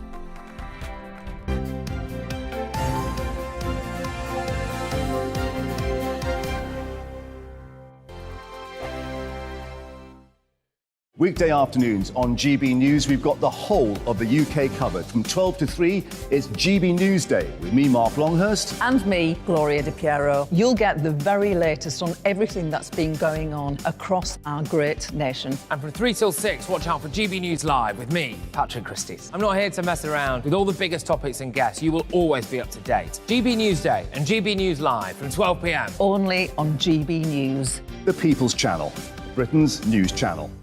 Hello there, it's Eamonn Holmes here from Breakfast on GB News. We're not just on your television and your screens, you know. We're on DAB plus digital radio, so you can listen to your favourite shows on the move. If you've not yet listened to GB News Radio, it's very simple. We're on your radio player and tune-in apps, on your smart speaker, phone or tablet, or online at gbnews.uk. Take us with you wherever you go. GB News Radio. You never have to miss a moment of the People's Channel. Join my show Farage, 7 p.m. till 8 p.m. Monday through Thursday, and there you will get opinion, analysis, debate, and I'll cover stories that nobody else dares to touch. You've been cancelled. Join the club. Oh my goodness me. And then for the last 15 minutes, talking pints. We're over a drink. We have a civilised conversation with someone. We very often disagree, but we do it in a grown-up way. Come and join me on Farage. Hello, I'm Simon Evans. Join me on GB News for Headliners at 11 p.m, where I'll be joined by 2 of the country's top comedians as we take a look at tomorrow's newspapers tonight. If it's a big story, we'll be covering it, I guarantee, but we'll also have some fun along the way. That's GB News Headliners at 11 p.m. We won't put you to sleep, unlike some of the other paper review shows out there. So join us, 11 p.m, 7 nights a week.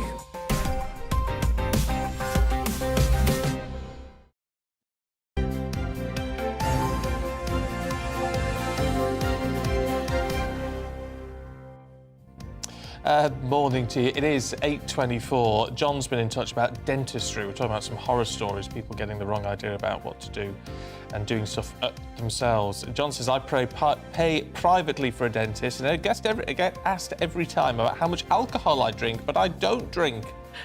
I also have to see a hygienist because dentists only do checks and don't do anything except give you a bad credit score on your teeth. Oh, well. I mean, I know what you mean. It does get very expensive. So many views coming in about this tax U-turn. Dave, unimpressed. So much for Liz Truss being the second Margaret Thatcher. A U-turn already on tax. If only we had an honest politician who actually backed themselves. Jeff says, time the Tories did a complete U-turn and brought back Boris. Interesting. I mean, I know Margaret Thatcher's famous for saying the lady's not for turning. She did a lot of U-turns in her time. It just kept them a little bit quieter. Also, Christmas shopping. Jan says, my Christmas shopping is nearly done. I started in May. Every time I see something suitable, I just buy it. Oh, bless. And Karen says, I did all my Christmas shopping by the end of beginning of July. Every year, I've done it by midsummer. Loads of bargains out there. I saved £30 on one gift, which was a 60% discount. Karen and Jan, you're making us feel inadequate this morning. Need to go Christmas shopping. I do. Good moves, though. Right, time's 25 minutes past 8. Still to come on the programme this morning. In around 20 minutes' time, as Tory party conference is underway, we'll be speaking to the former head of polling at number 10, seeing if the government can still win support for their economic plans. Their tweaked economic plans, that is. At 9:15, consultant editor of the Mail, Andrew Pearce, will be here to give us his take on the Chancellor's income tax U-turn. So keep your thoughts coming in and stay tuned our way.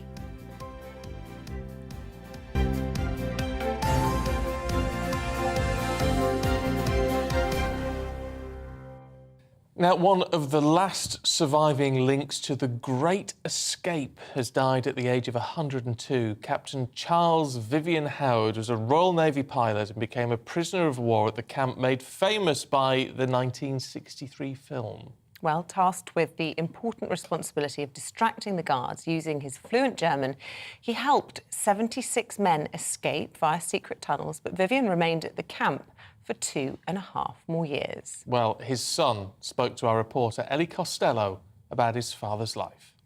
Vivian Howard's life was nothing short of remarkable. When war broke out in 1939, 19-year-old Vivian volunteered to join the Royal Navy as a pilot. In 1941, his plane was shot down. He was captured and held at the German Stalag Luft III camp in modern-day Poland. I have had the pleasure of knowing quite a number of British. The camp was made famous as the location of the Great Escape. There were 3 tunnels that were called Tom, Dick and Harry. The tunnel called Tom started in Dad's hut, which was the Polish hut. He elected to go in with the Poles and he learned Polish. And then they discovered that one, but there were 2 others. Or 76, I think it was, escaped. His job in that was to, because he was fluent in German, was to distract the guards and converse with them. But he wasn't one of the escapees, luckily, because Hitler had 50 of them executed. You know, he just got on with things at the time. They were all in it together. I mean, the film The Great Escape was not entirely accurate. There were no Americans involved in it.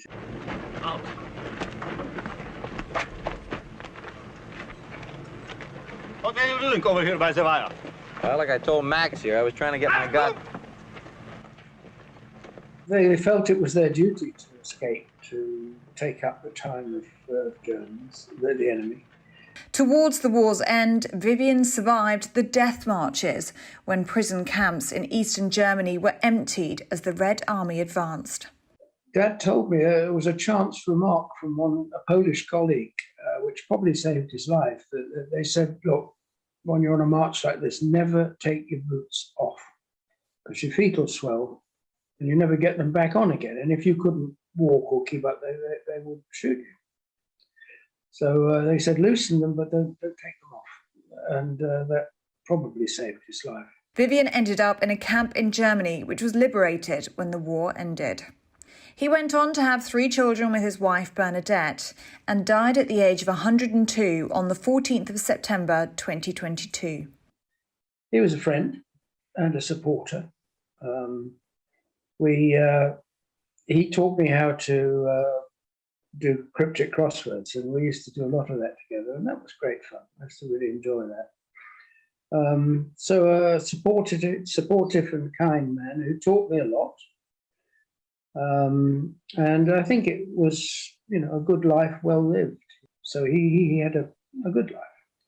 And I remember the good times. Captain Charles Vivian Howard will be remembered for his remarkable life and his great sacrifice for freedom.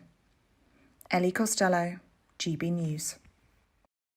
See, that is a real hero. Yeah, amazing story, amazing life, well lived. Yeah, and doing what he did for his fellow men there, and staying behind another 2.5 years. Absolutely remarkable story. How wonderful to talk to his son. Stay with us after the break. We're going to go through the papers again. One last time this morning, Dawn Neeson and Oscar Reddrop with us to do that. See you in a sec.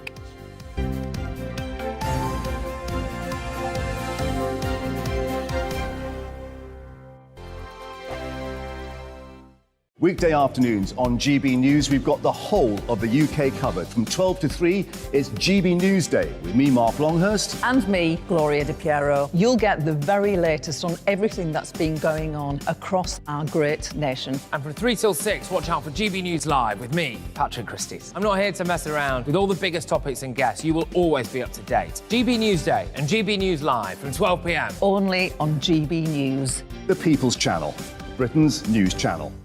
Hello there, it's Eamonn Holmes here from Breakfast on GB News. We're not just on your television and your screens, We're on DAB plus digital radio, so you can listen to your favourite shows on the move. If you've not yet listened to GB News Radio, it's very simple. We're on your radio player and TuneIn apps, on your smart speaker, phone or tablet, or online at gbnews.uk. Take us with you wherever you go. GB News Radio. You never have to miss a moment of the People's Channel. Join my show Farage, 7 p.m. till 8 p.m. Monday through Thursday. And there you will get opinion, analysis, debate, and I'll cover stories that nobody else dares to touch. You've been cancelled. Join the club. Oh, my goodness me. And then for the last 15 minutes, talking pints. We're over a drink. We have a civilised conversation with someone. We very often disagree, but we do it in a grown-up way. Come and join me on Farage. Hello, I'm Simon Evans. Join me on GB News for Headliners at 11 p.m, where I'll be joined by 2 of the country's top comedians as we take a look at tomorrow's newspapers tonight. If it's a big story, we'll be covering it, I guarantee, but we'll also have some fun along the way. That's GB News Headliners at 11 p.m. We won't put you to sleep, unlike some of the other paper review shows out there. So join us, 11 p.m, 7 nights a week.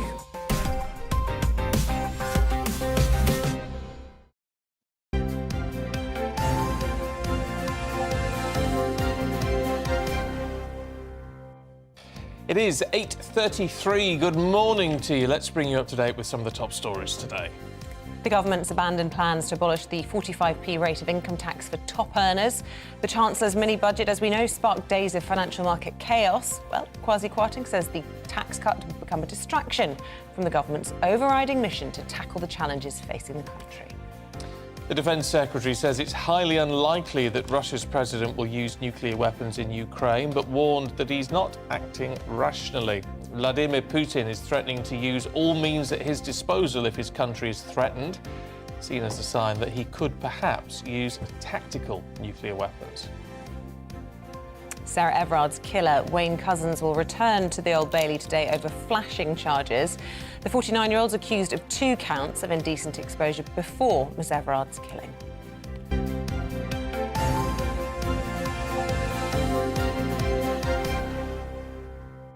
Let's go through the papers then for you this morning. Joining us is former editor of the Daily Star, Dawn Neeson, and former advisor to Boris Johnson, Oscar Redrop. Good to see you both once again. Let's have a look at the eye, Oscar, should we?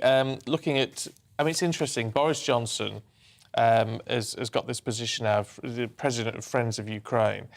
You've got to say, his attitude towards Ukraine, how he's dealt with Ukraine, and even after he left office, has been quite something, I think. And the support and praise he's had from President Zelensky means an awful lot. Yeah, I mean, I was... when I was at Number 10, I was aware of the calls that they were having with each other.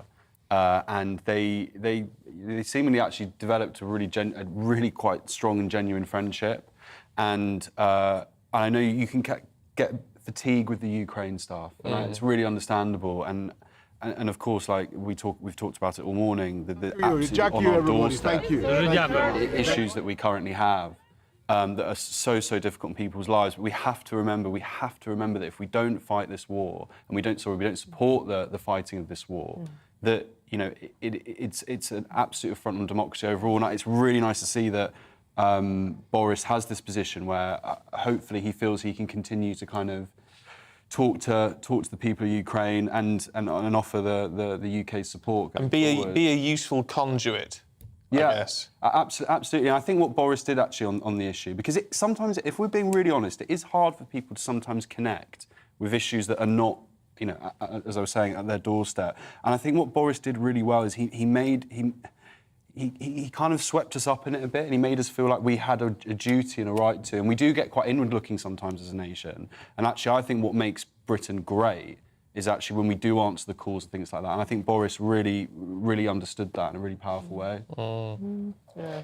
Dawn? You're nodding away, Dawn. Yeah, no, well, I totally agree. How can you not agree? And what's going on out there is horrendous, and all this talk of the nuclear weapons and chemical weapons. And it's like, if we let him get away with what he's doing in Ukraine, where next? Where does it stop? I mean, this is the thing. I mean, I mean, Poland. I mean, it's where does it stop? So I think, but the cynical part of me also does still partly subscribe to the fact that maybe it was a way of Boris becoming more popular in general by using the Ukraine. That's just a cynical part of me. We were getting on so well, Dawn. I'm just saying. Sorry. I have to say, I'm very suspicious of politicians. I think they do play the game. However, I always got the impression with Boris that he was being very genuine. I think he was being very genuine. Well, you've got to remember who his big idol always was Winston Churchill, who was such a war leader and also made a big comeback, Oscar, just saying. Could go back to Downing Street, you never know. Mind you, talking of leaders and their popularity, this U-turn on the 45p tax cut, although it's being broadly welcomed, and actually broadly welcomed by a lot of our viewers and listeners this morning, but where does it leave the Prime Minister now, who said she was prepared to make difficult decisions and be unpopular? Yeah. Clearly, this has been one step too far for her. Well, you have to remember the context. If you're into your politics and you're in the game, if you like, you forget. If you take a step back, most people did not know who the Prime Minister really was up until the last couple of weeks, and what they've been exposed to is something reputationally really quite damaging. What I would say is, we can tail chase a bit in the media, and social media, as you were saying earlier, actually, does contribute to that.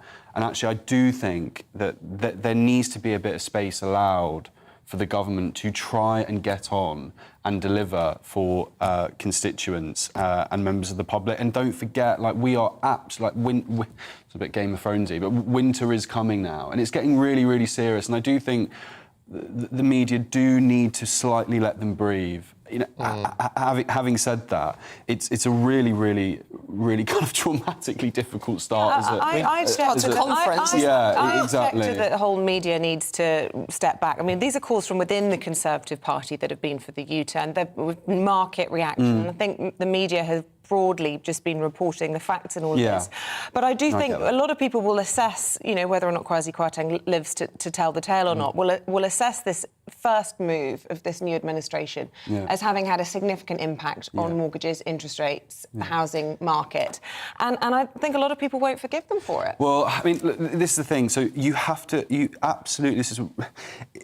can really over-intellectualise politics, and when, you know, the cost of living crisis, mortgage rates, energy bills, there's a real human cost here. And as a politician, it's really easy, I think, to walk around number 10 or number 11, and you have your advisors, and you have all your think tanks, and you kind of get really lost in this world, and it feels almost like it's not real. But it is real. And all I would emphasise in the communications moving forward is, you know, have the humility, try and really fight to have that human connection with the public. They will respect you for it, because there's going to be difficult messages Well, they have they've been using that language, haven't they, this morning? And yeah, we get it. We've listened. We get it. But it's Bit too interesting. late, though. I would disagree with Isabel on the media side of things. And Dawn, you know how papers work. I do. There is a sense, isn't there? Let's be honest, that if editors smell blood in the water, they go for the kill, don't they?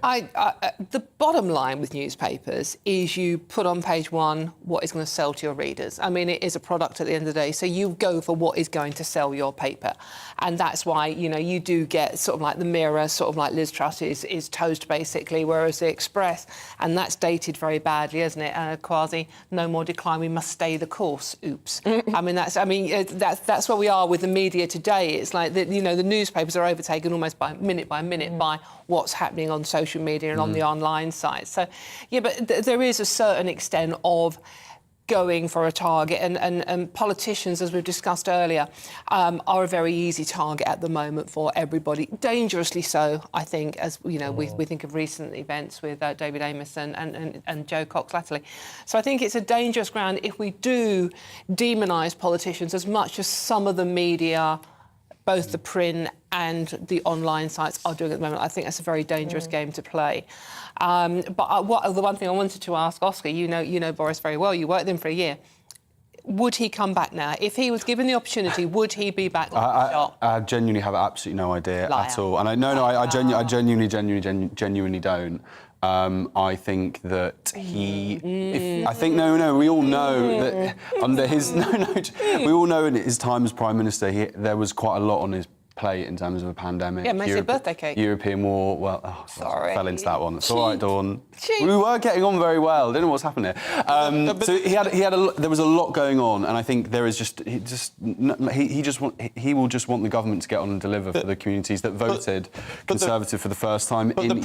The problem with Boris, surely, or the problem for Boris, whether he would want to come back or not, is that he's not going to get back on that ballot, is he? He's not going to get back on the final two, because it was the backbenchers who turned against him. Well, yeah, I mean, I get it's fun to talk about kind of returns and to kind of like hypothesise about it, but I don't think it's. I mean, I have no idea, but this is Liz Truss's government. She has the opportunity. With conference, is what's quite, politically, I guess, exciting about it in a kind of a soap opera EastEnders way. She now has an opportunity, after a really, really difficult week or so, to kind of set the tone, set the new agenda. And again, remember that we talked about this backstage, and this is a little bit of a difficulty I do have sometimes. The people who voted for the Conservatives in 2019, like that electoral kind of makeup was so drastically different to what it has been before. Yeah. So just really try and remember that. And Boris will just want those communities to be served. That's because the people weren't necessarily voting for a party, were they? They were voting for an issue. Yeah. Brexit issue. But all that came with that. Yeah. And the personality, I think, as well. I think they were voting for Boris Johnson. And the opposition. Don't forget it was Jeremy Corbyn. So, people were voting against Corbyn as well. We were talking about newspapers and putting on the front page what sells, because at the end of the day, it is a business. Well, Dawn, as a former editor of The Star, please tell me why beef burgers helping with depression was on their front page this morning. I'm going to, because The Star obviously likes to lighten the load a bit and try to have some fun. I mean, the newspapers can be a bit depressing at the moment, aren't they? So this is a Happy Meal, and this is beef burgers can help ward off depression and make us happy, psychiatrists have said. It's a major study of, I think it's 440,000 people across so the it's UK. actually a decent study. It's a decent study. It's not just a straw poll. Decent study. And they have found that the ingredients in burgers, beef burgers, proper beef burgers, we're not talking about the cheap and nasty ones, but mainly probably the iron and the B vitamins are responsible for fighting depression. Oh. So basically red meat, essentially. Well, I mean, they don't list whether it applies to other red meat or not, which is interesting. They're just saying pure beef.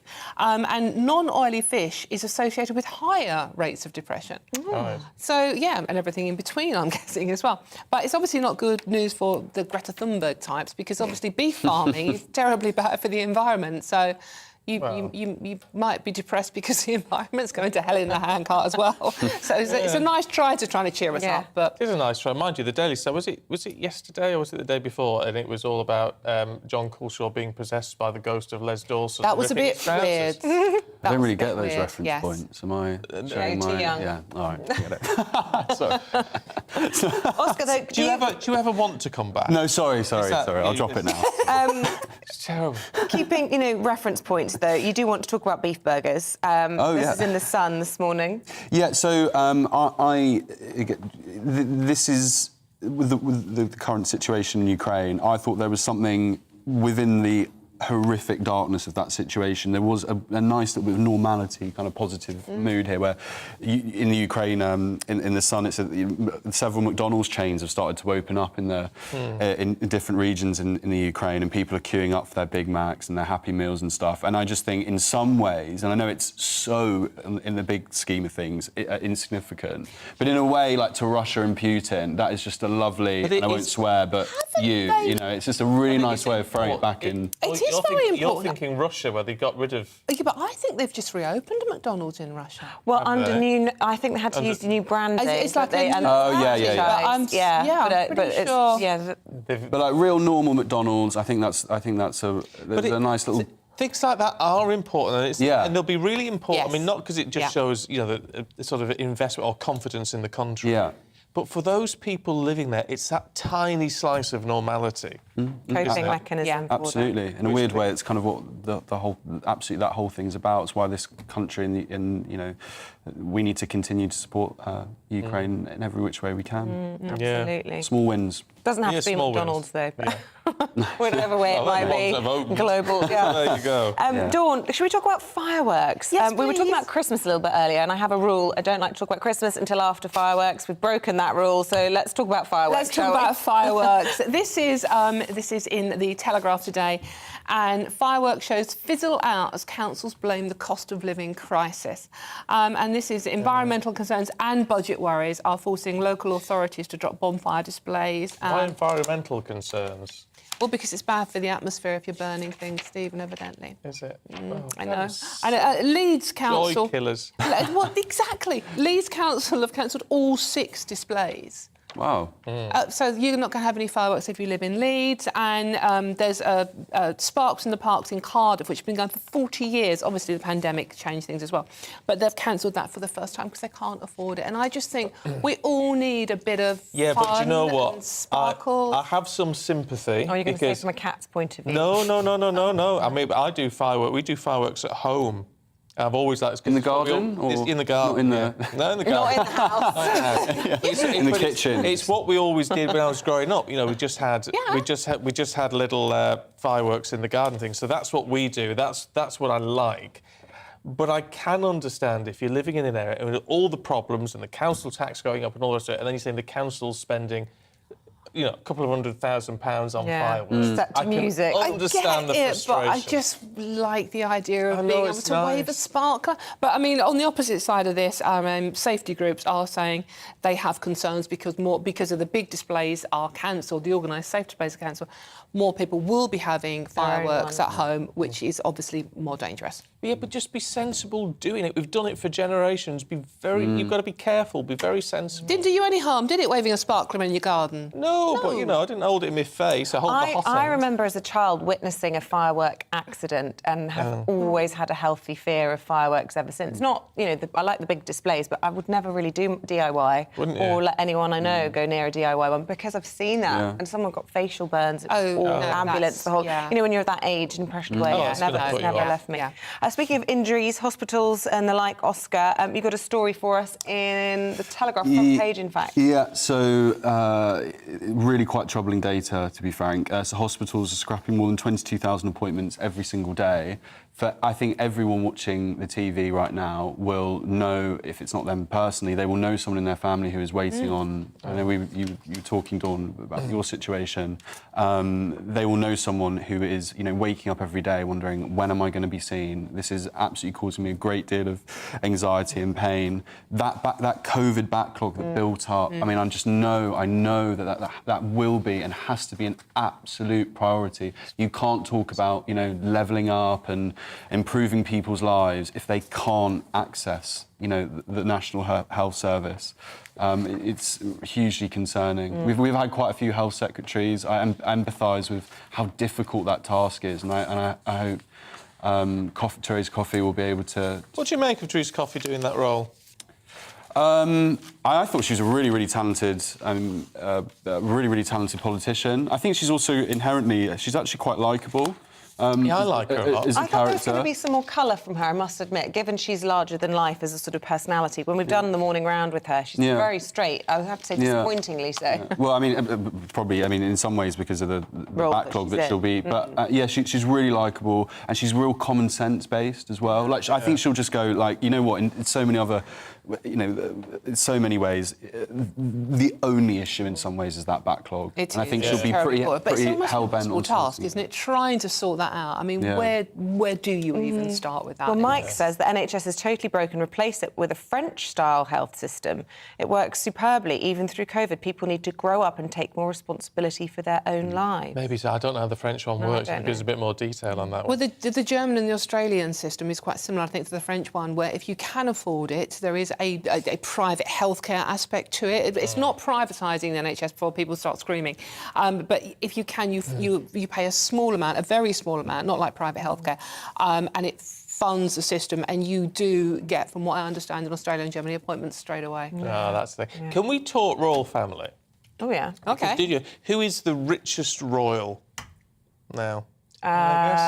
William. Oh. Sorry. She knows her stuff. It is because of the Duchy of Cornwall. Duchy of Cornwall. Sorry. Yeah, of course. But there's an interesting piece in The Sun, isn't there, Dawn? Yes, absolutely. This is Charles Highgrove Bill. Prince William is the King's new landlord and is collecting hundreds of thousands of pounds in rent from his dad. This is William, obviously. It's taken over the Duchy of Cornwall and it's £345 million property portfolio. Wow. That would do. That would do. I think I might be struggling a little bit on that. No, not at all. But the Duchy, which owns 128,000 acres of land, £21 million income last year. But now it's all... It's not theirs, really, is it? Well... Because he's just taken it off his father. Yes. And go then to his son or whatever. Yes, I mean, it's... No, spend some along the way. But it does make an awful lot of money, it has to be said. Yeah, and it's, Charles and Charity, the Prince's Foundation, purchased, a cottage in Wales. He's got a lot of property as well, hasn't he, basically? Yeah. Charles now. He's got about 8 different houses to choose I know. I was from. reading over the weekend that he might turn Balmoral into a sort of public monument to his mum. Well, bits of it, because it's already open, isn't it, Balmoral? Yes. Well, you can go and visit, although I've been, and you don't go inside the castle, but that's probably because I've only ever been there when Queen's been in residence. Did you... They didn't invite you in for tea? I don't know if they do actually let you in. I wasn't sure on that, exactly. But I don't know if I like the idea of it being a monument. Did you see the queues for the Queen at Windsor, though? Yeah. Going into the chapel and everything. I mean, you can't obviously go into the chapel where she is laid at red, but I mean, it was, even though there were time slots, it's like there was still a massive queue. Unsurprising.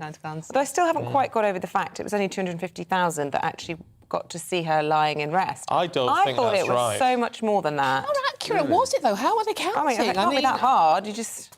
That was really amazing. I mean, you know, like as a couple of, you know, weeks of, and as the weeks go on, actually, I think we'll look back at that time. We probably still haven't processed it, but that was really remarkable. That I think, it was given like a we all moment. worked through it from a journalist point of view, it was actually hard to process it at the time. Really hard. I don't. You know, the one picture was in all the newspapers over the weekend that I wanted to ask everyone about was the picture of Charles and Camilla and William and Kate. Oh, yes. The eve of the Queen's funeral, yes, wearing their mourning garb black, smiling. What did we think of that? Did we think it was right for them to be smiling? Well, how could you not? It was a family picture, and we talked about this yesterday actually, and I think we do smile even in the wake of people's deaths. It was a life well lived, long and full life. Exactly that. That's the way I took it. Yeah. Yeah. Celebrate. But I know what you mean. It did strike me. It was a bit like, oh, I'm not sure. I'll go with But, that. you know, it is. We've got to sort of celebrate. I mean, it was a celebration of life as much as anything else, wasn't it? Yeah. 96 and all the stuff she'd done and working up until the very last minute, as she did. Which she did. Dedication to duty to the nth degree there, wasn't it? That's something, isn't it? Something quite remarkable. Thank you both very much indeed. Thank you. Not at all. It's been lovely. It really has. Well, yeah, it's all right. Apart from the slight age comments that we made. Yeah, that's I mean, fine. it's extremely rude to point out how old we are, Oscar. Yes. Actually, I don't. Do you know what? Age is an interesting thing. Get in touch on this one. Oh, here we go. No, I'm struggling with my age Get at the in minute. touch with this one, gbviews@gbnews.uk. People worry about getting old. You haven't enjoyed particularly, have you? Well, you've had a nice time. I've loved turning 40, but then I've suddenly said the words and I feel funny. Yeah, you've sort of gone about being 39 plus 1. 39 plus 1. I'm in my 30s. think getting old is...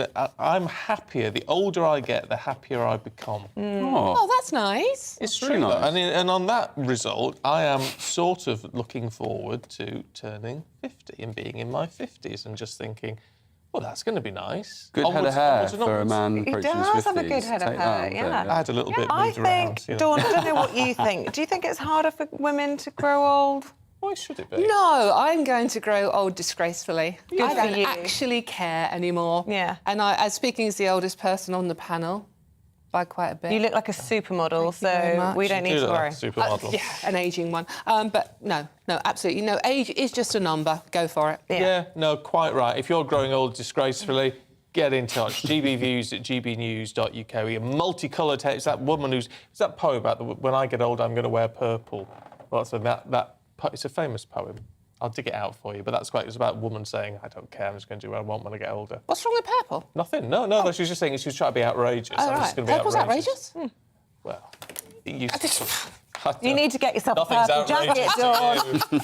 Right, guys, thank you. Appreciate it. Stay with us. We're going to be right back after the break speaking to our economics and business editor, Liam Halligan. He's live from the Tory conference for us in Birmingham. That is, of course, in the wake of the Chancellor making that screeching U-turn this morning. That's after your Monday forecast.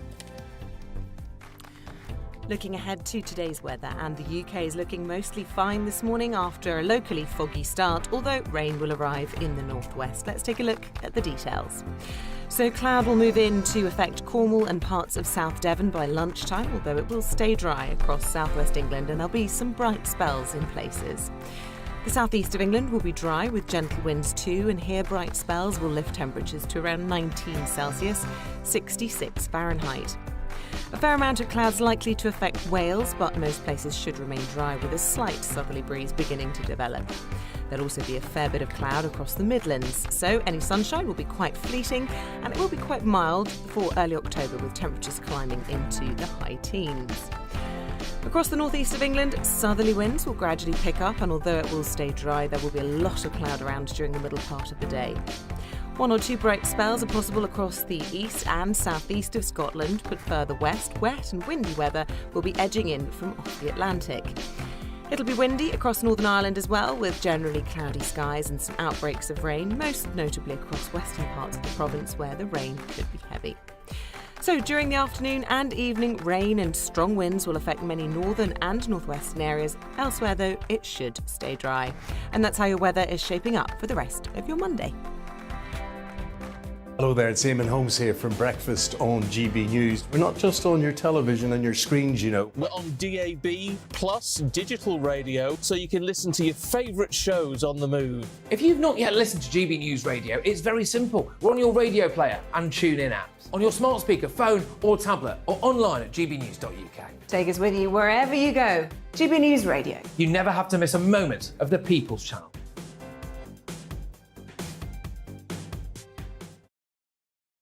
We are GB News. And we'd like to say thank you To each and every one of you for helping our great nation Find its voice. We're absolutely everywhere. across England, Scotland, Wales and Northern Ireland. On TV. On radio. and online. We're proud to be the People's Channel, Britain's news channel.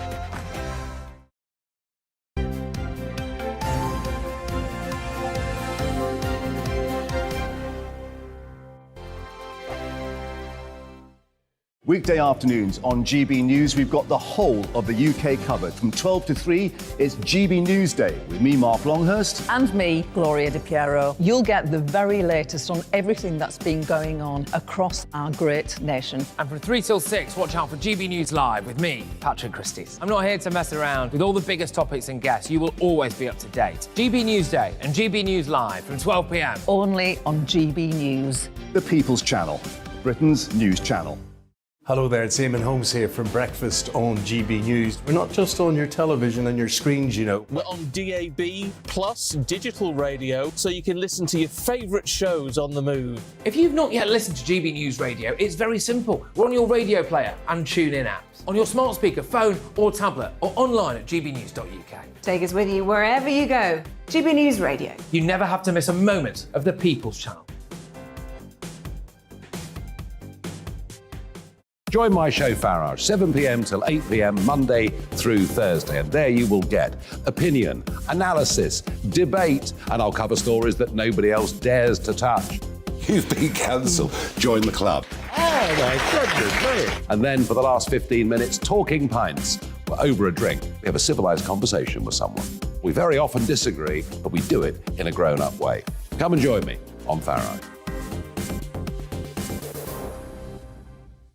Hello, I'm Simon Evans. Join me on GB News for Headliners at 11 p.m, where I'll be joined by two of the country's top comedians as we take a look at tomorrow's newspapers tonight. If it's a big story, we'll be covering it, I guarantee, but we'll also have some fun along the way. That's GB News Headliners at 11 p.m. We won't put you to sleep, unlike some of the other paper review shows out there. So join us, 11 p.m, 7 nights a week.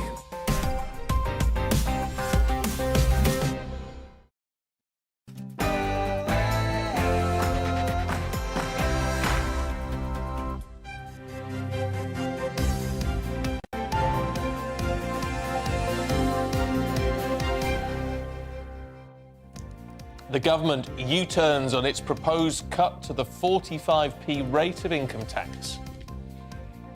Good morning, it's just gone 9:01. It's Monday the 3rd of October. You're watching and listening to Breakfast on GB News with Isabel, Webster and Stephen Dixon. Here's what's leading the news for you this morning, and the government has announced that it will reverse that proposed cut to the highest rate of income tax. It comes as the Chancellor prepares to make a speech at Conservative Party conference this afternoon. Ukrainian President Zelensky's announced that his forces have fully liberated the city of Eamonn just days after the region was formally annexed by Russia. And the King and Queen will make their first joint public engagement since the end of royal mourning today, visiting the fife town of Dunfermline.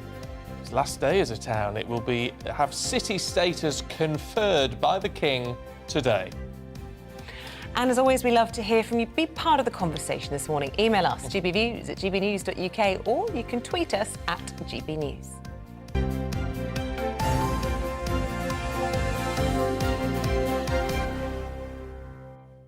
Well, it's interesting. The U-turn hasn't gone down as well as, with some of you at least, as perhaps others would expect. Helen says, morning Helen, I'm so disappointed to wake up to the U-turn news. I earn £24,000 a year and I think the mini budget was good. Robert in Guildford says, I think it's patronising of Kwasi Kwarteng to say cutting the top rate of tax was just a distraction to the rest of the package. The policy was economically wrong, as shown by the massive drop in the pound immediately after it was announced and the massive increase immediately after the U-turn. There is little evidence to show that trickle-down economics work. John says, very disappointing for Liz Truss to cave into media pressure. The tax cut was designed to bring business to this country from the US, which is why Biden disliked it so much. And Philip says, I don't mind a reversal of policy if it's a good decision. Don't like the word U-turn. It's interesting. Views coming in. It's very interesting because people view U-turns as something which is weak, but then they also moan when politicians don't listen to what others are saying. So you can't win. So you're in a rock and a hard place. But how important is this decision not to reduce the top rate of income tax? Let's talk about economics and business editor Liam Halligan, who's on the money. And it's interesting, Liam, isn't it, in all of this, that this is a bit of a case of optics not working or timings not working more than anything else? I think that's exactly right, Stephen. I'm here in Birmingham with GB News colleagues. Last week's Labour conference was dominated by economics and financial markets, and this week's Conservative Party conference, the first, of course, for Liz Truss as Prime Minister, is likely to be the same. You're right about the optics. Look, if you cut the top rate of income tax from 45p in the pound to 40p in the pound, it's hardly going to cost the Treasury any money at all, because only around 650,000 people earn that much money. And evidence from the past shows that if you cut top rates of tax, you actually get more money for the Treasury. So this isn't about actual finance. It is about politics, as you say. A lot of people, including a lot of people here in Birmingham, a lot of people on the Tory backbenches, as well as the Labour Party, of course, thought to cut the top rate of tax when there's a cost of living squeeze, people are worried about making ends meet.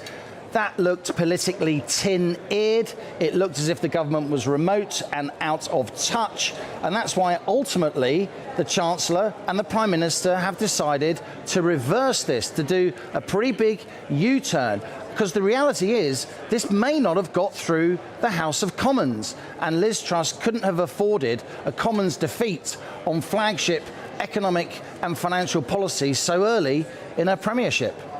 Raises the question, Liam, doesn't it, as to how weak this now makes the Chancellor look ahead of his big speech this afternoon?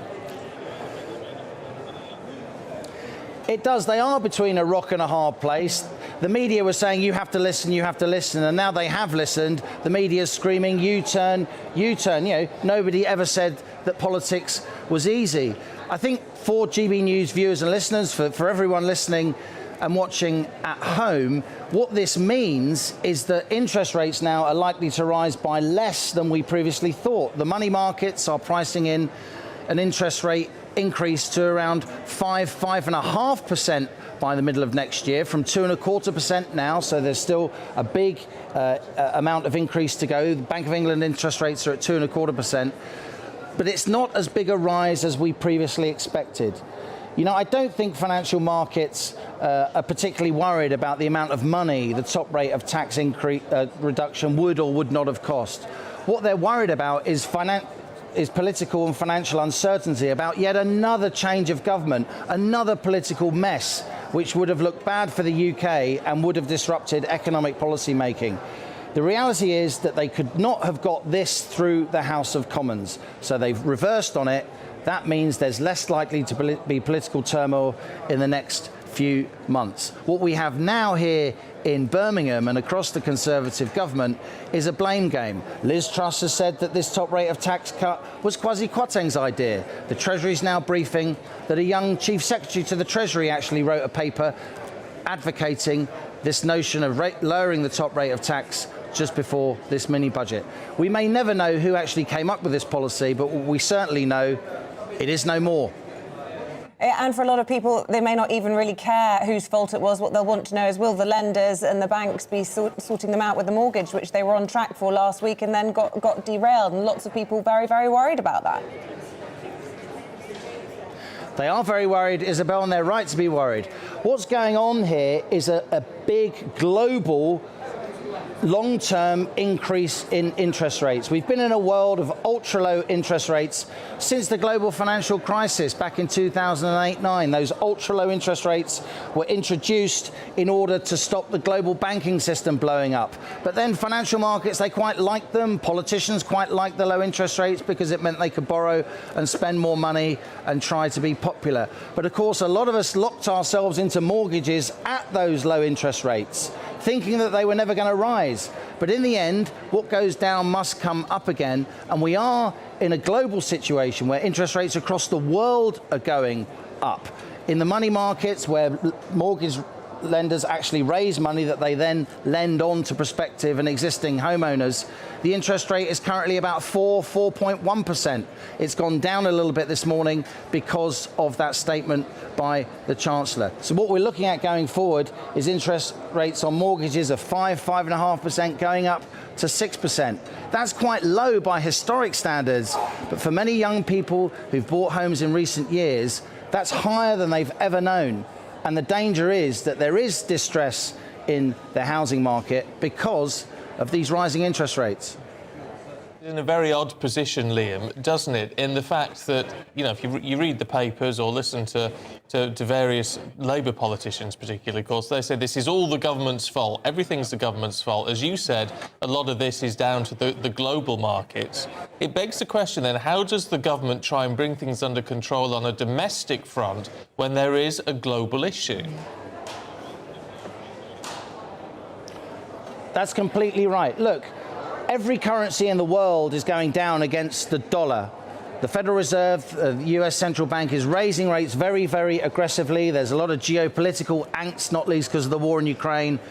Lots of money goes to the dollar in those circumstances. The pound goes down, the Japanese yen goes down. You've got emergency moves by central banks in many other countries, not just the UK. And actually, you know, the UK isn't looking bad in principle, because our debt is relatively low, our national debt, what the government owes compared to other big G7 countries. Our inflation is now below the Eurozone average, even though it's still quite high. We're not in recession, we learnt last week. The growth figure's actually better than many suspected. But it's all about presentation, as you say. The government's got to explain that this is a global phenomenon. It's got to explain why interest rates are going up. It's got to explain why inflation is still high, not least because of the COVID-era lockdown. That's a lot of the reason we've still got lots of inflation, because global supply chains aren't yet properly reconfigurated. The world economy hasn't rebooted. There's not enough supply because of the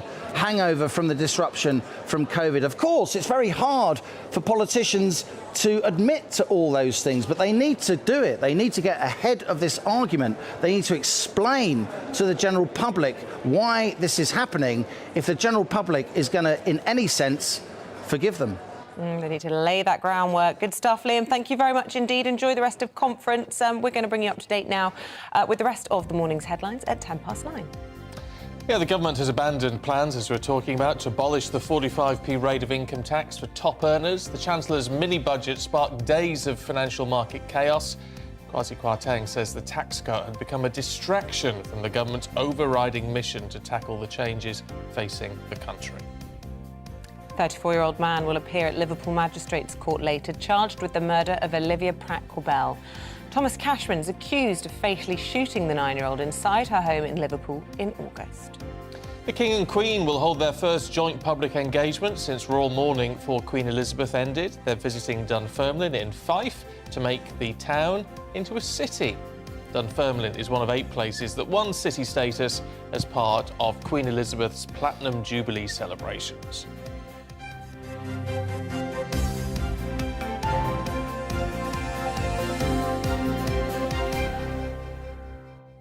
A couple of nice emails about age, actually. Oh, good. Harry says, morning, Harry. Age is a success story. Be grateful. Live your life by the lessons you've learned and enjoy it. Yes, Harry. Yes. Fabulous. And Anya, oh, you're my sort of woman, Anya. She says, I couldn't give a toss about my age. My husband's 15 years younger than I am, and he's the sensible one. The older I get, the more comfortable I become. Well, you know what they say, you're only as old as the man you feel. Oh, And luckily, my husband's younger than me. Oh, there so you I'm go. all right. You're all right with that one. But it's about having that confidence that you get with age. I think it's a really wonderful thing. Life is too short. Yeah, it's for too about many of us. gratitude for your health and whatever else it might be that you've got to be grateful for. Be positive. Yeah. We're going to take a break. After that, consultant editor of the Daily Mail, Andrew Pearce, will be here giving us his take on all the big stories of the day, live as well from Party Conference in Birmingham. But first, here's your forecast. Looking ahead to today's weather, and the UK is looking mostly fine this morning after a locally foggy start, although rain will arrive in the northwest. Let's take a look at the details. So cloud will move in to affect Cornwall and parts of South Devon by lunchtime, although it will stay dry across southwest England and there'll be some bright spells in places. The southeast of England will be dry with gentle winds too, and here bright spells will lift temperatures to around 19 Celsius, 66 Fahrenheit. A fair amount of clouds likely to affect Wales, but most places should remain dry with a slight southerly breeze beginning to develop. There'll also be a fair bit of cloud across the Midlands, so any sunshine will be quite fleeting and it will be quite mild for early October with temperatures climbing into the high teens. Across the northeast of England, southerly winds will gradually pick up, and although it will stay dry, there will be a lot of cloud around during the middle part of the day. One or two bright spells are possible across the east and southeast of Scotland, but further west, wet and windy weather will be edging in from off the Atlantic. It'll be windy across Northern Ireland as well, with generally cloudy skies and some outbreaks of rain, most notably across western parts of the province where the rain could be heavy. So during the afternoon and evening, rain and strong winds will affect many northern and northwestern areas. Elsewhere, though, it should stay dry. And that's how your weather is shaping up for the rest of your Monday.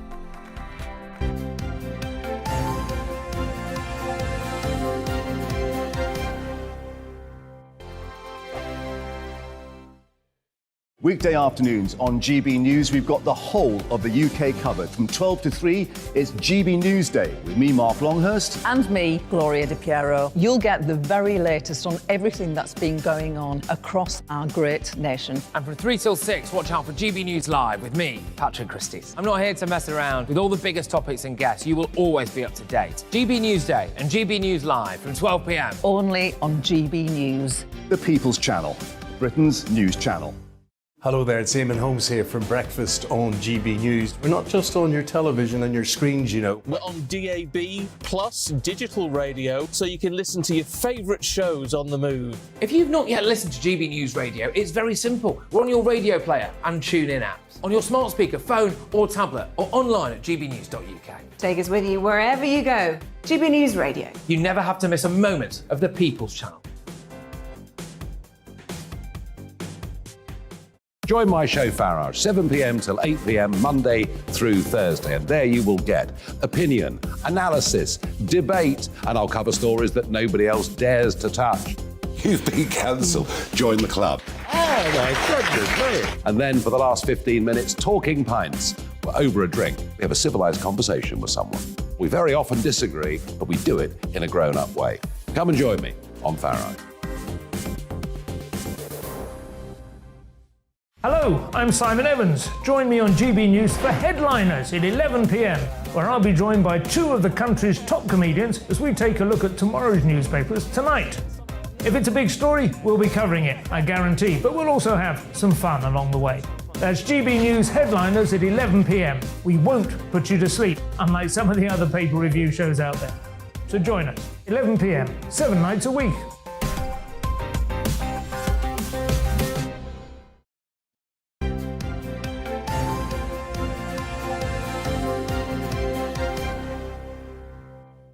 Welcome back. It's been a very busy morning for the Chancellor, Kwasi Kwarteng, after the announcement of that sudden U-turn on his 45p rate of income tax. He's going to address the party delegates later today in Birmingham, attempting to rally support behind his other economic plans for growth. It's going to be difficult for him. Let's talk to James Johnson, former pollster to Number 10 and co-founder of JL Partners Polling. Good to see you this morning. Look, the polls have been disastrous in the last week for the Conservative Party. Do we think, in the wake of what we've heard today, and by the time we get to the end of conference, that actually things are going to be looking any better? Well, I'm afraid I'm going to have to be gloomy and say I'm not so sure. I think this will help the Prime Minister in terms of management of her MPs. It will mean that some of the criticism and division that we've seen over the last couple of days may die down a little bit. But look, I think the damage is done, and it wasn't necessarily the 45p tax rate itself that caused the problem. It was that market reaction to the mini-budget. It was people's fears about their mortgages, about their benefits, about their pensions, prompted by that. So I think in many ways, yes, this policy has been U-turned on, but I don't think people are necessarily going to forget this. And I don't think that reputation for economic competence that we've seen being lost over the last few days of the Conservatives is necessarily going to come bouncing straight back. Not come bouncing straight back, but with a Labour lead of, in some cases, 32 or 33 points, that was landslide territory, wasn't it? Could they, pull back a bit from that at least, so that it's a bit more marginal? Yeah, look, I think this is a poll, at a certain point in a parliament. I don't think Labour are going to win the next election by 33 points. These things always tighten up. Labour has a big problem in Scotland still, so it's even possible that Labour isn't able to win a majority. But I do think that what the last few days have shown is that it's very hard to see a path now to a Conservative majority in the House of Commons, and the overwhelming likelihood has to be Labour, being able to form a government, likely in a hung parliament, but with most seats. Now, look, there is a lot of time to go. Let's see what happens. Let's see whether the Prime Minister can turn this around. But I have to say, the number of routes available is looking vanishingly small. And the other thing you've got to remember is that the one thing that Liz Truss did have with the voters until today was a sense of strength and determination, a sense that she will not turn, that she will get her things through. This U-turn this morning may well have just undercut that.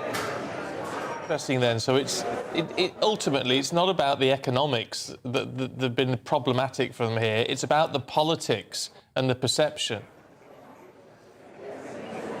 Yeah, and actually I think that I'm not one of these people who thinks that you can't win the Red Wall with the kind of policies that Liz Truss has. I think that although those things may not have been popular on the face of it, the 45p tax rate cut, the lifting of bankers' bonuses cap, tax cuts across the board, although they might not be the ideal thing that a Red Wall voter says they want, actually there is a way to sell it if you're able to also show that strength, determination and conviction.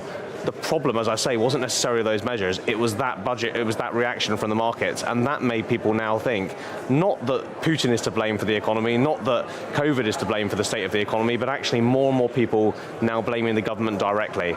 And when that happens, it becomes very difficult. Conservatives have always won when they've led on the economy, when they've led on economic competence. And once that's lost, it's very hard to recover. John Major, he had economic growth by 1997, by the time that Tony Blair won that election. But it wasn't enough for John Major because he already lost his economic competence back in 1992. It may well be that this week in 2022 is the turning point for Liz Truss in that regard. Thanks for sure. It's going to be a busy time for you pollsters. James Johnson, really good to get your thoughts this morning. Thanks very much indeed.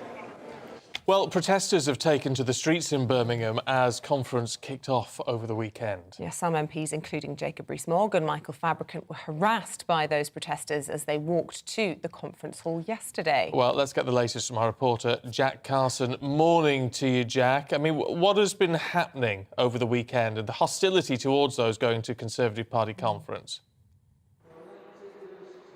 Well, on Sunday, that was the main protest that was organised by the People's Assembly here in Birmingham. There were hundreds of protesters, along with other groups, including the Trade Union Congress and Extinction Rebellion and others, that all gathered in Victoria Square here in Birmingham, marched up the High Street and then round here to the ICC where the Tory conference is taking place. As you said, Jacob Rees-Mogg had to have police protection. He was harassed and abused by crowds as he tried to walk through here back to his hotel. And Michael Fabricant, of course, the MP for Lichfield here in the West Midlands, was reportedly pushed and abused by crowds as he tried to walk through to conference as well. It's a bit of a different story this morning. Only a few protesters have gathered here so far, so there's not many protesters here already, but obviously, as we know, Kwasi Kwarteng's speech is later on this afternoon, so we are maybe expecting a few more protesters that turn up closer to the time of his speech to protest that. Of course, this morning he has the government have U-turned on that tax reduction. So we're maybe not expecting as many protesters this morning, but of course yesterday was the main organised protest, and we saw hundreds protest the cost of living amongst other issues as well. OK, Jack, for now, thank you. Well, here to tell us more about the mood on the ground at Conservative Party conference is Andrew Pearce, consultant editor for the Daily Mail. Good morning to you. Lovely to see you, Andrew. Have things brightened a little bit this morning in the light of the U-turn, or are they still a bit despairing? Look, this U-turn is all about one thing. They were not going to get it through the House of Commons. I didn't meet a Tory MP or a Tory supporter yesterday who thought it was a good idea. In fact, they thought it was a terrible idea, badly handled, badly executed. So what they were telling me yesterday was it's going to be kicked into the long grass. They're going to push it back. They're going to push it back. They're going to push it back. But something dramatic changed last night, and I think they realised the game was up. And you have to decide, will she get credit, the Prime Minister, for having the courage to U-turn if the policy's wrong? Or will people think this is a government that hasn't got a clue what it's doing? It's a disaster, isn't it, politically? 10 days this policy is old, 10 days old, and it's been ditched. And the Chancellor looks humiliated. The Prime Minister, I saw her at an event last night at 11:15. She didn't mention the top rate of tax. And if anybody tried to get too close to ask about it, like me, pushed away. Can I just ask, sorry to steal another question with you there, but I just want to know what it is you think that, led to this U-turn, because there was so much pressure last week, arguably more pressure than there was overnight. Here we are today, other than perhaps the fact that the Chancellor has to face Conservative Party members and MPs at conference. But last week, with the pound crashing, the Bank of England intervention and all the furore surrounding that, interest rates, mortgage lenders stopping selling, that didn't lead to a U-turn. So why suddenly this morning?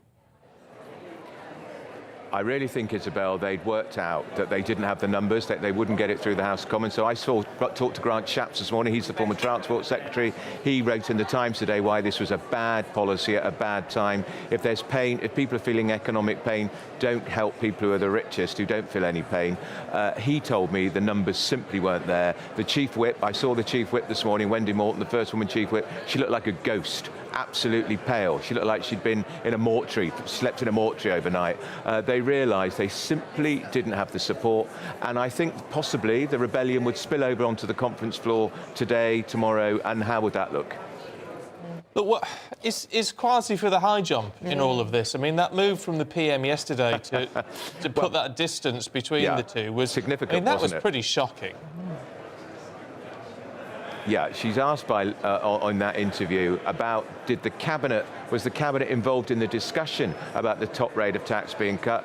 No, and then she said very pointedly it was the Chancellor's decision. So there she was, she threw him under a bus, and we also know that the cabinet was not involved in the decision to scrap the cut in the 45p tax rate. So I bumped into a cabinet minister just after 7 o'clock this morning who said, I'm trying to find out if it's been scrapped. I said, I think I'm ahead of the game. It's going to be scrapped and he's going to announce it at 7:30. What a way to run a country, run a government. Yeah, but I mean, if he goes under the bus, does Liz Truss go with him? I mean, they wrote a book signalling all of this together, and she campaigned very much on a lot of these tax cuts during the leadership contest. Is it possible to extricate herself from this mess? Yeah, look, if you remember, when the pound came tumbling out of the exchange rate mechanism back in 1992, that's when the Tories lost their reputation for economic competence. The Chancellor then was Norman Lamont. He was he was demoted and then fired a year later. But John Major clung on all the way to 1997, but then lost by a landslide. I think Tony Blair won the biggest election victory post-war since Clement Attlee. So the omens are not good. I think, though, politically, they had no choice, because this was a deeply unpopular policy. It completely distracted attention from the fact they're spending billions of pounds to make our energy bills much more palatable, much more manageable. They're still too high, but it's making it much more manageable. Nobody's talking about that at all. What they're talking about is the cut in the tax rate for the richest people in the land, which was cost £2 billion. I think the entire package that it was announced in that budget, £150 billion, which, I've lost my mic, which is a measure of why they were in such a mess over this. It's all people were talking about politically, and we saw that opinion poll, didn't we? 33 points. There was one in the Observer yesterday, 19 points. Effectively, the Tories are heading for a crushing defeat unless things change very quickly. Okay. Andrew, for now, thank you very much indeed. Look, that is it from us for this morning. We're both back tomorrow morning at 6, aren't we? Early. We will be at 6 o'clock. But up next, it's Tom Harwood with the briefing live again from the Tory Party conference in Birmingham. See you tomorrow. Looking ahead to today's weather, and the UK is looking mostly fine this morning after a locally foggy start, although rain will arrive in the northwest. Let's take a look at the details. So cloud will move in to affect Cornwall and parts of South Devon by lunchtime, although it will stay dry across southwest England and there'll be some bright spells in places. The southeast of England will be dry with gentle winds too, and here bright spells will lift temperatures to around 19 Celsius, 66 Fahrenheit. A fair amount of clouds likely to affect Wales, but most places should remain dry with a slight southerly breeze beginning to develop. There'll also be a fair bit of cloud across the Midlands, so any sunshine will be quite fleeting and it will be quite mild for early October with temperatures climbing into the high teens. Across the northeast of England, southerly winds will gradually pick up, and although it will stay dry, there will be a lot of cloud around during the middle part of the day. One or two bright spells are possible across the east and southeast of Scotland, but further west, wet and windy weather will be edging in from off the Atlantic. It'll be windy across Northern Ireland as well, with generally cloudy skies and some outbreaks of rain, most notably across western parts of the province where the rain could be heavy. So during the afternoon and evening, rain and strong winds will affect many northern and northwestern areas. Elsewhere, though, it should stay dry. And that's how your weather is shaping up for the rest of your Monday.